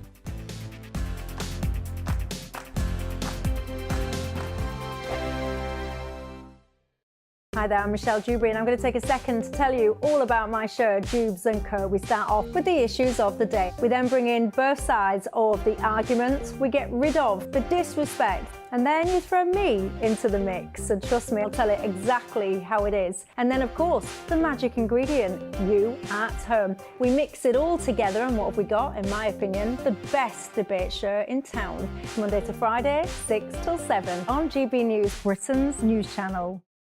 This is GB News, Britain's news channel. Michael found the recipe for success without going to university. Instead, he went looking for answers inside of a kitchen. The 22-year-old has just finished a level 2 course in professional cookery at UCB, a college in Birmingham. When I started UCB, I was expecting to be so intense from day one, but it's not. It sort of builds up, so to the point where you get comfortable. And building that comfort is a huge part of becoming a chef, because you need to be comfortable being in your own skin. This week, tens of thousands of students get their A-level results. The college wants them to remember university isn't the only option after school, and West Midlands Mayor Richard Parker agrees. University is the right route for lots of our young people, but there are other pathways to getting access to qualifications that will give young people the skills they need to succeed in life. Further education principal Rosa Wells says apprenticeships and technical courses are also great routes to a career. Here at University College Birmingham, we offer vocational courses. These are hands-on technical courses that can give people a different opportunity, something different to school. So we've got brilliant facilities that really give students industry standard training. A skills shortage across the UK means youngsters learning trades are desperately needed. 36% of job vacancies are due to shortages. The Labour government's new body, Skills England, has been created to bring training providers and businesses together with local and national authorities plus unions to target trade gaps and regional requirements. Michael's now finishing his qualification. Where he goes next is down to him. GB News, the People's Channel. Join me, Camilla Tominey, for a frank and honest discussion with those in power that cuts through the spin and gets to the heart of the issues shaping our nation. You haven't confirmed that you want to stand as leader, but you haven't ruled it out either. This report basically says that he's not fit to stand trial. Is he indecisive? Incompetent? I deliver the dose of reality Westminster needs. That's the Camilla Tominey Show at 9:30 every Sunday on GB News, the People's Channel, Britain's news channel.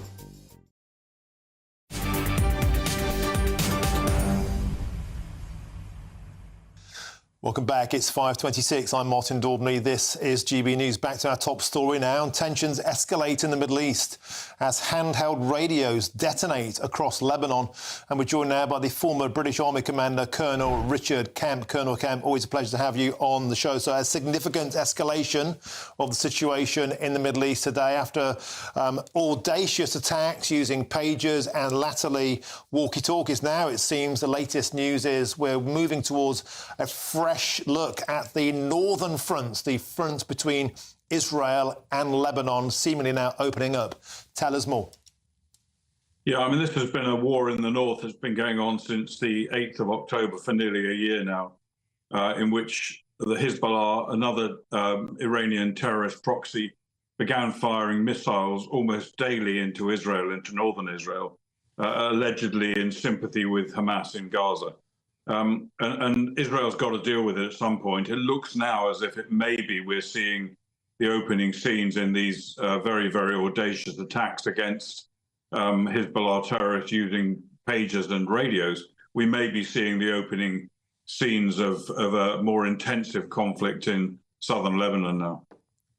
And Colonel Kemp, we have fresh pictures on our screens here of a car that's detonated. We've also heard of ATMs exploding, and extraordinary footage we had earlier, Colonel Kemp, of a bomb going off at a Hezbollah funeral. And of course, the message this sends out, Colonel Kemp, is that nowhere is safe.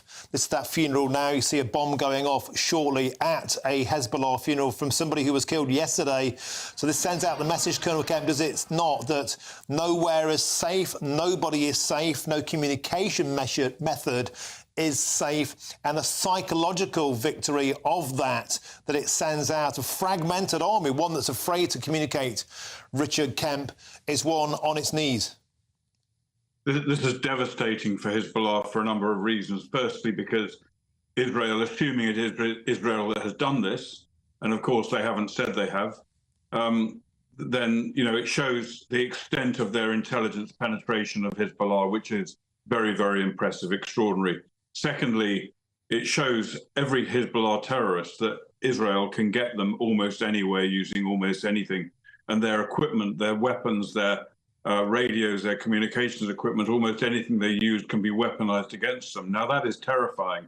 They did not sign up for this. They signed up to be for the glory of being jihadist martyrs on the battlefield, not for being detonated by remote control by a pager. So this will really, really be a problem for Hezbollah's morale, as well as their operational capability, because probably it's taken out some significant leaders, certainly a large number of terrorist fighters, and of course their communications equipment. So now Hezbollah is probably at one of its weakest moments. How long it takes it through? Yeah, we've got some live pictures there of the night time. It's just dusk in Beirut. I think we still have Colonel Richard Kemp on the line there. Can I ask you, Colonel Kemp, about what this means now for the fragmentation of Hezbollah, as you say, and we understand that the Assad regime in Syria has also ordered a countrywide dispersal of all two-way radios. We also saw the ambassador to Iran in Lebanon was injured yesterday, and a number of Iranian National Guards injured in today's attacks and yesterday's. So the tendrils of Hezbollah exposed, the capabilities to communicate have been ceased. So in many ways, tactically, Colonel Richard Kemp, this is an extraordinary softening up, exposing of them, perhaps with a final thrust now into their territory. It could well be. It shows the connections, you know, that you mentioned the Iranian ambassador getting hit himself by one of the Hezbollah pages that he had. It shows the depth of involvement between Iran and Hezbollah. And also every element of the Iranian terrorist web will be exposed now by this. As you mentioned, Syria, Iran itself will be frightened about what's going to happen to it next, maybe in a similar form. Same with other proxies in places like Yemen and even Iraq. So I think, yes, this could be, it could well be, it would be a classic way in some ways of you know, the opening stage of softening up Hezbollah now for hitting them a great deal harder, which I have to say is somewhat overdue. But, you know, they've been hitting Israel now for many months, and they really do, that really does need to be put a stop to if Israel can find a way of doing it. And Colonel Kemp, can I quickly ask you, we just have a quick minute here, in all of your many, many years, your huge experience of taking part in military engagements, have you ever seen anything like this?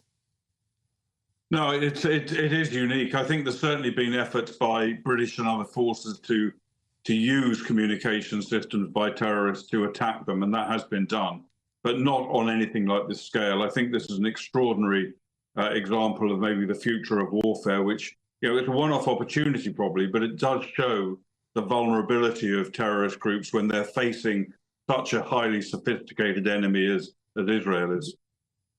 Fantastic. So thanks for your comments. Always a pleasure. Former British Army Commander Colonel Richard Kemp, thanks for joining me on the show. Now, there's lots more still to come between now and 6 o'clock, including the rapper involved in Barack Obama's presidential campaign, P. Diddy, has been denied a $50 million bail on sex trafficking charges. Bombshell developments. Stay with us. But first, here's your headlines with Sophia Wensler.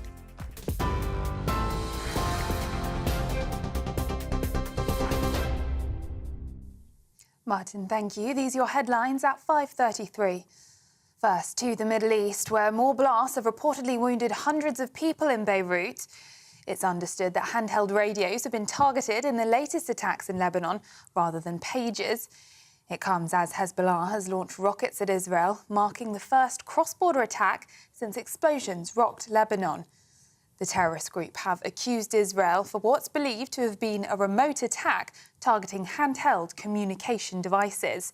The Israeli Defense Forces say they did strike a Hezbollah target last night, but have not commented on their involvement in the explosions. 12 people, including 2 children, were killed in the blasts and nearly 3,000 people remain in hospital.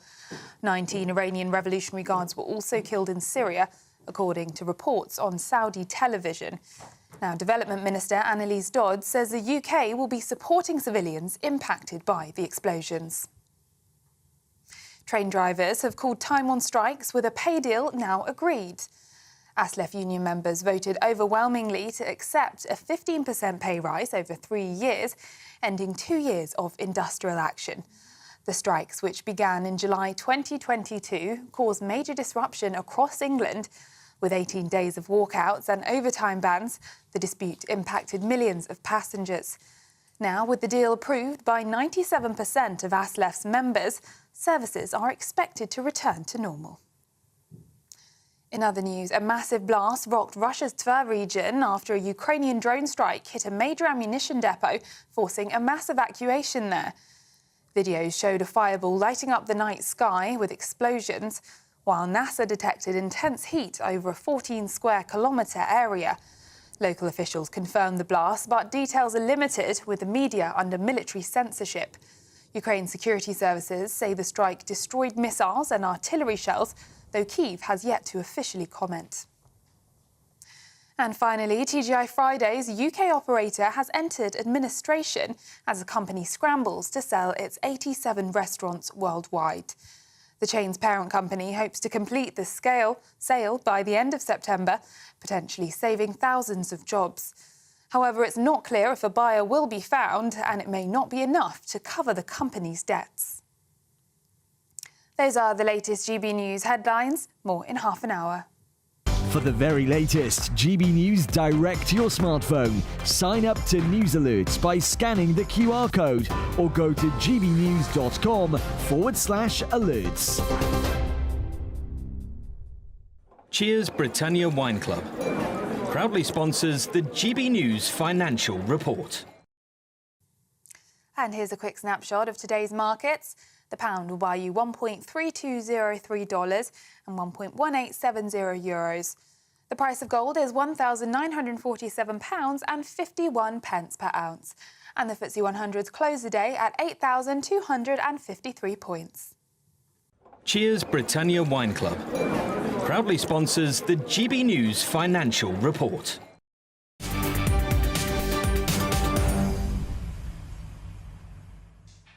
Thank you, Sophia. Now, we had Lee Anderson in the studio a short while ago, talking, of course, about the plans potentially to get people infiltrating Reform's membership to help kick out Nigel Farage. Dean says this: Nigel Farage will never be ousted, even if some infiltrate the system. There'll be too many backing Nigel, and his support is continually growing. All the other political parties feel threatened by Nigel and Reform.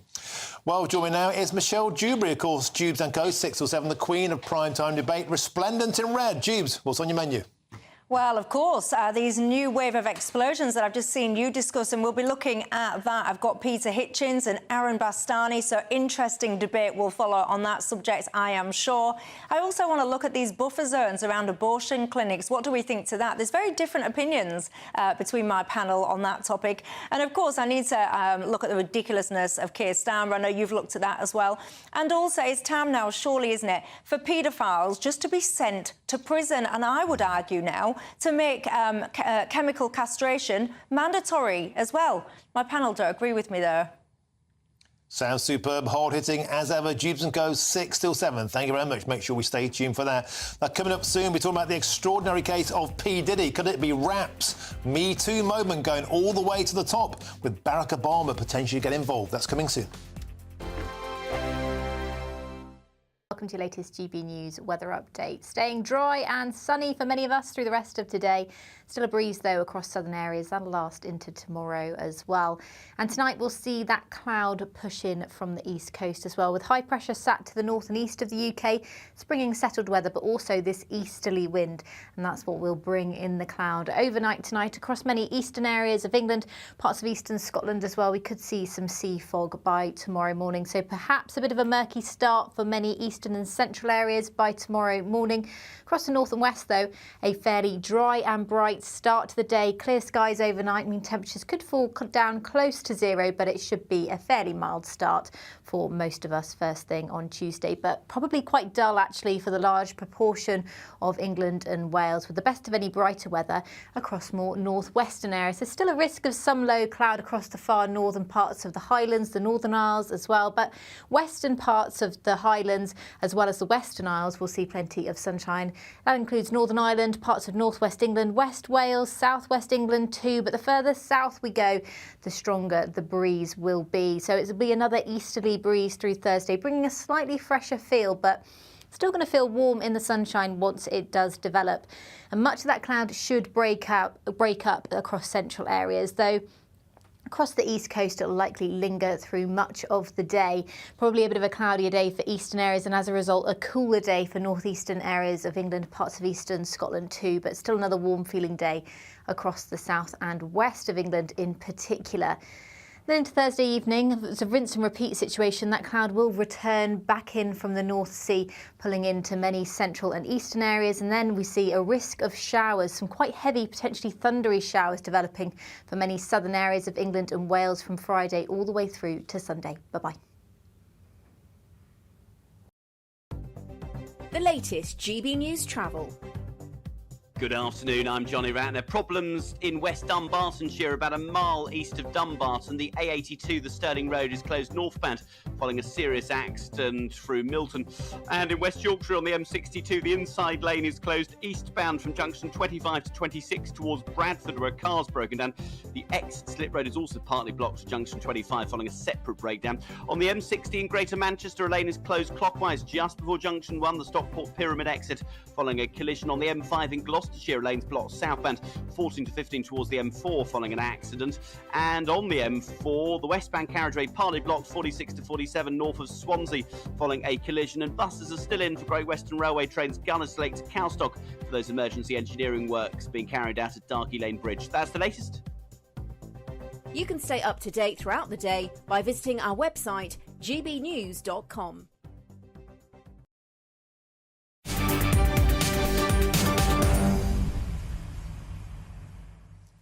Welcome back. It's 5:41. I'm Martin Daubney on GB News. The rapper involved in Barack Obama's presidential campaign, Sean Diddy Combs, has been denied bail on sex trafficking and racketeering charges in a bombshell development in his spectacular downfall. Now, he denies the claims, which include allegations of drug-fueled freak-offs. Is this rap's Me Too moment? Now, joining me now to discuss this is the showbiz journalist, Hayley Palmer. Hayley, it's an astonishing story. So a huge sum of money involved in the bail at a hearing yesterday. Yeah. Tell us more. Yeah, I mean, when you think of P. Diddy, I mean, I just think, wow, what a star he was. And it seems that they have this kind of dark side sometimes. I mean, you know, he had 3 Grammy Awards, 2 MTV Music Awards and a Guinness World Record for most successful rap producers. You're talking megastar here. And as the news is just unfolding, you're thinking, my goodness, I'm actually reading this. It's absolutely insane. But yes, you're right. He has been accused of kidnapping, drugging and coercing women into sexual activities, sometimes through the use of firearms and threats of violence. He's actually been accused of beating up more than women. Now, Cassie, his ex-girlfriend, had come forward. And that was on the video that we saw at the hotel. That was earlier on in the year, and I saw that video. It's very, very disturbing to watch, and no getting away from the fact that you could see what was happening right in front of you there. Now, he was arrested last night. He's staying in detention in New York as he awaits trial. Now, his lawyers are saying that he's a fighter. He will fight this until the end. He's totally innocent.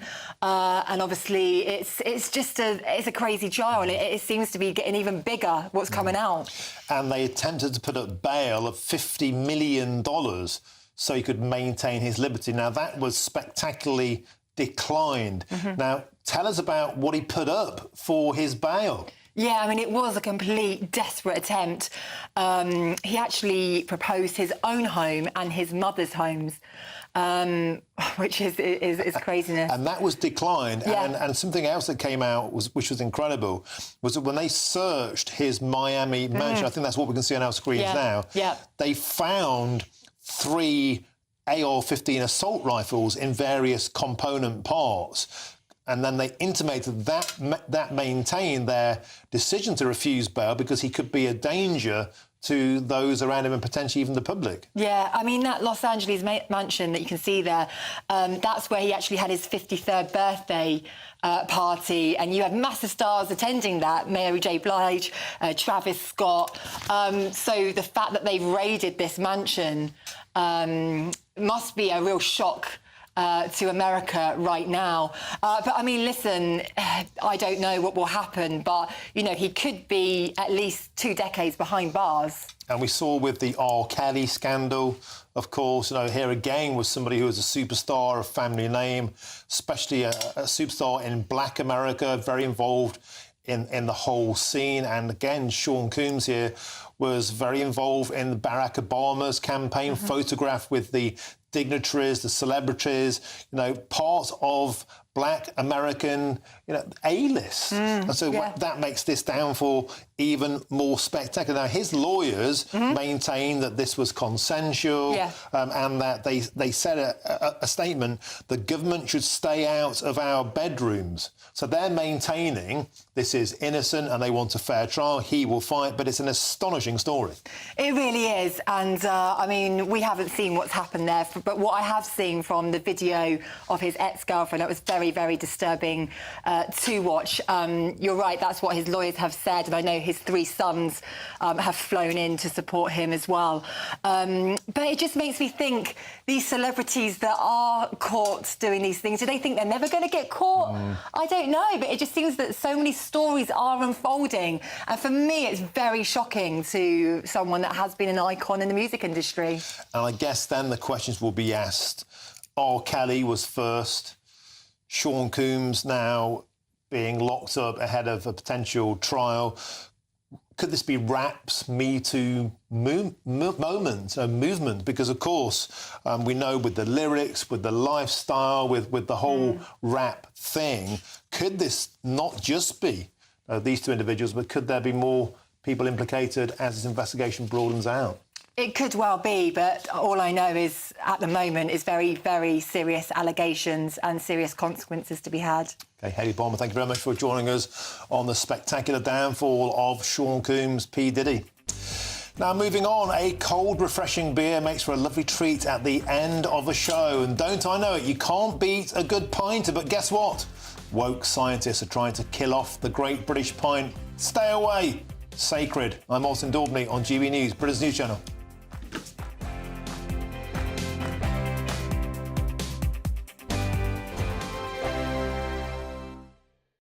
It's Patrick Christys tonight, and here we do things differently. It's explaining the absolute madness of this, doesn't it? It's explosive. I mean, this is very good. It's lively. 850. Your government sat there, Sean, and it did nothing. It's controversial. And the Middle East has been in turmoil since before I was born. It's everything you need to kickstart your evening. Everyone's had their Weetabix tonight. I love to see it. That's Patrick Christys tonight, weeknights from 9 p.m.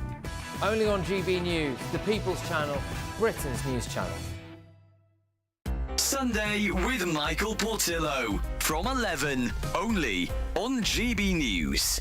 On Tuesday, the 3rd of September, at St Paul's Church in Wilton Place in London, a lucky few will sing highlights from Mozart's Don Giovanni in front of a paying audience with an orchestra and under the baton of Gary Matthewman, the conductor and artistic director of Brunswick Vocal Arts. Why is it important that young singers have this opportunity with an orchestra?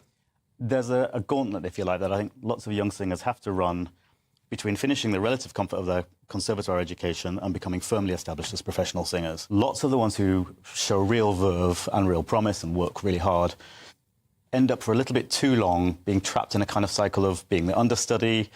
But some of them are ready to kind of go that extra mile and reach that next milestone.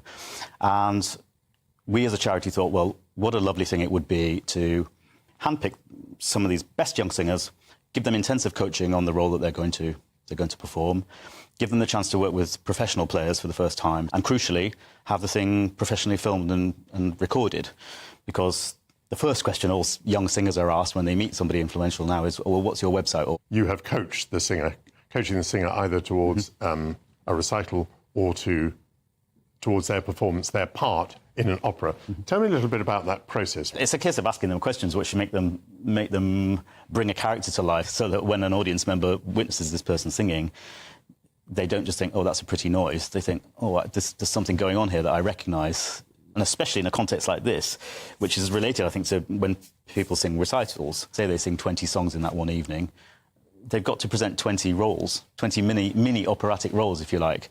And we need to see the change in their bearing. We need to see the change in their approach to the text, as well as to the kind of the technical focus of their singing and how they produce sound. GB News, the People's Channel. The Britain I grew up in was the most peaceful, gentle society that has ever existed. That has been destroyed. Opinion polls show immigration is the #1 concern to the British public. Are you proud to be British? Yeah, I'm ever so proud. My name is Stephen Edgington, and in this documentary, I want to find out how Britain became a nation of immigrants. Immigration, the Truth. Available from the 19th of September at gbnews.com.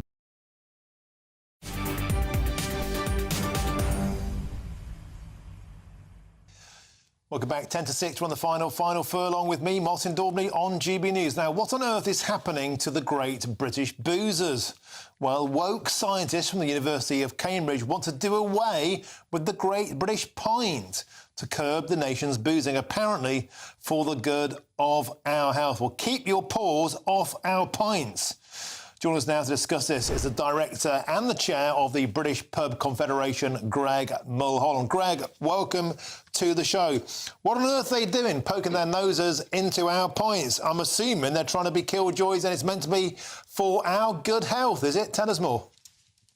Well, this is a very strange study, and actually, if you look at what they have done, it really doesn't. It doesn't stand up to scrutiny, scientific or common sense. First of all, they tried to do this in a number of pubs. They only managed to find 13 outlets who were prepared to be involved in the study. And the conclusion is that there was 10% less beer drank in these 13 pubs. Now, that doesn't seem to pay any account to those people who actually will have gone to a different pub where they could still get a pint, or just stayed at home and had a bottle from the supermarket instead. But our beer, Martin, is some of the least strong beer in the world, and yet some of the most flavoursome and excellent. And it really isn't the cause of problem drinking. So it's frankly nonsensical. And yes, everyone realises we need to, as a society, deal with problem drinking. But a pint in a pub of, 4% beer is absolutely not part of the problem. And as I say, this study, it just frankly makes no sense at all. And so what they're doing in this study, Greg, they're specifically giving out short measures. In fact, they're giving out beer in 2/3 of a pint glass. Now, I've lived in Australia before. Don't they call that schooners out there? So it's a short measure. All I know is that a schooner barely touches the sides. A pint is a pint. And guess what? If you give people smaller glasses, some might drink less, some might buy more. Surely it's about the choice. And is this actually, Greg, do you think, more of a broader assault on hospitality? We're seeing smoking bans inside first, now outside. We're trying to get them, they're trying to cut us down. They're not giving you guys any help whatsoever. Are they just determined to try and kill off the Great British Boozer? Well, it does seem that some people are wrongly associating the Great British Pub with, the serious problem drinking that frankly happens from, cheap alcohol bought in supermarkets, people drinking at home, people drinking in non-controlled environments. The idea that a pint of 4% excellent beer that you might enjoy in the pub is part of that is simply nonsensical. Now, I have to say that there are actually quite a few pubs and bars up and down the country that do, as a choice, as an option, serve 2/3 pints for some of the more modern craft beer, some of the beer that's perhaps a little bit stronger.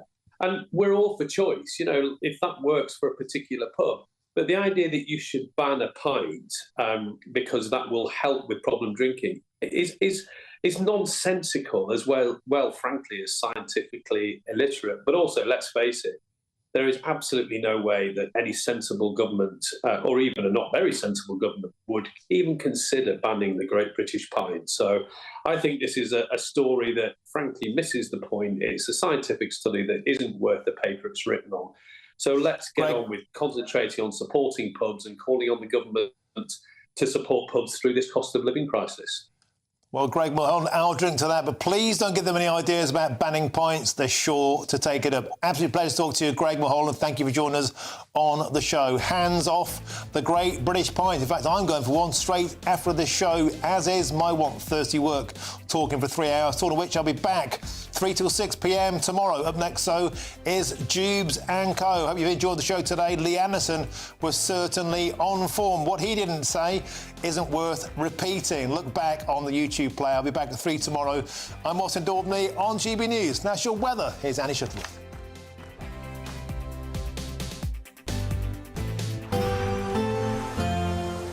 Looks like things are heating up. Boxed boilers, sponsors of weather on GB News. The latest GB News weather update. Staying dry and sunny for many of us through the rest of today. Still a breeze, though, across southern areas. That'll last into tomorrow as well. And tonight we'll see that cloud push in from the east coast as well, with high pressure sat to the north and east of the UK. It's bringing settled weather, but also this easterly wind. And that's what will bring in the cloud overnight tonight across many eastern areas of England, parts of eastern Scotland as well. We could see some sea fog by tomorrow morning. So perhaps a bit of a murky start for many eastern and central areas by tomorrow morning. Across the north and west, though, a fairly dry and bright start to the day. Clear skies overnight. Temperatures could fall down close to zero, but it should be a fairly mild start for most of us first thing on Tuesday. But probably quite dull, actually, for the large proportion of England and Wales, with the best of any brighter weather across more northwestern areas. There's still a risk of some low cloud across the far northern parts of the Highlands, the Northern Isles as well. But western parts of the Highlands, as well as the Western Isles, will see plenty of sunshine. That includes Northern Ireland, parts of northwest England, West Wales, southwest England too. But the further south we go, the stronger the breeze will be. So it'll be another easterly breeze through Thursday, bringing a slightly fresher feel, but still going to feel warm in the sunshine once it does develop. And much of that cloud should break up across central areas, though. Across the east coast, it'll likely linger through much of the day. Probably a bit of a cloudier day for eastern areas, and as a result, a cooler day for northeastern areas of England, parts of eastern Scotland too, but still another warm-feeling day across the south and west of England in particular. Then into Thursday evening, it's a rinse and repeat situation. That cloud will return back in from the North Sea, pulling into many central and eastern areas, and then we see a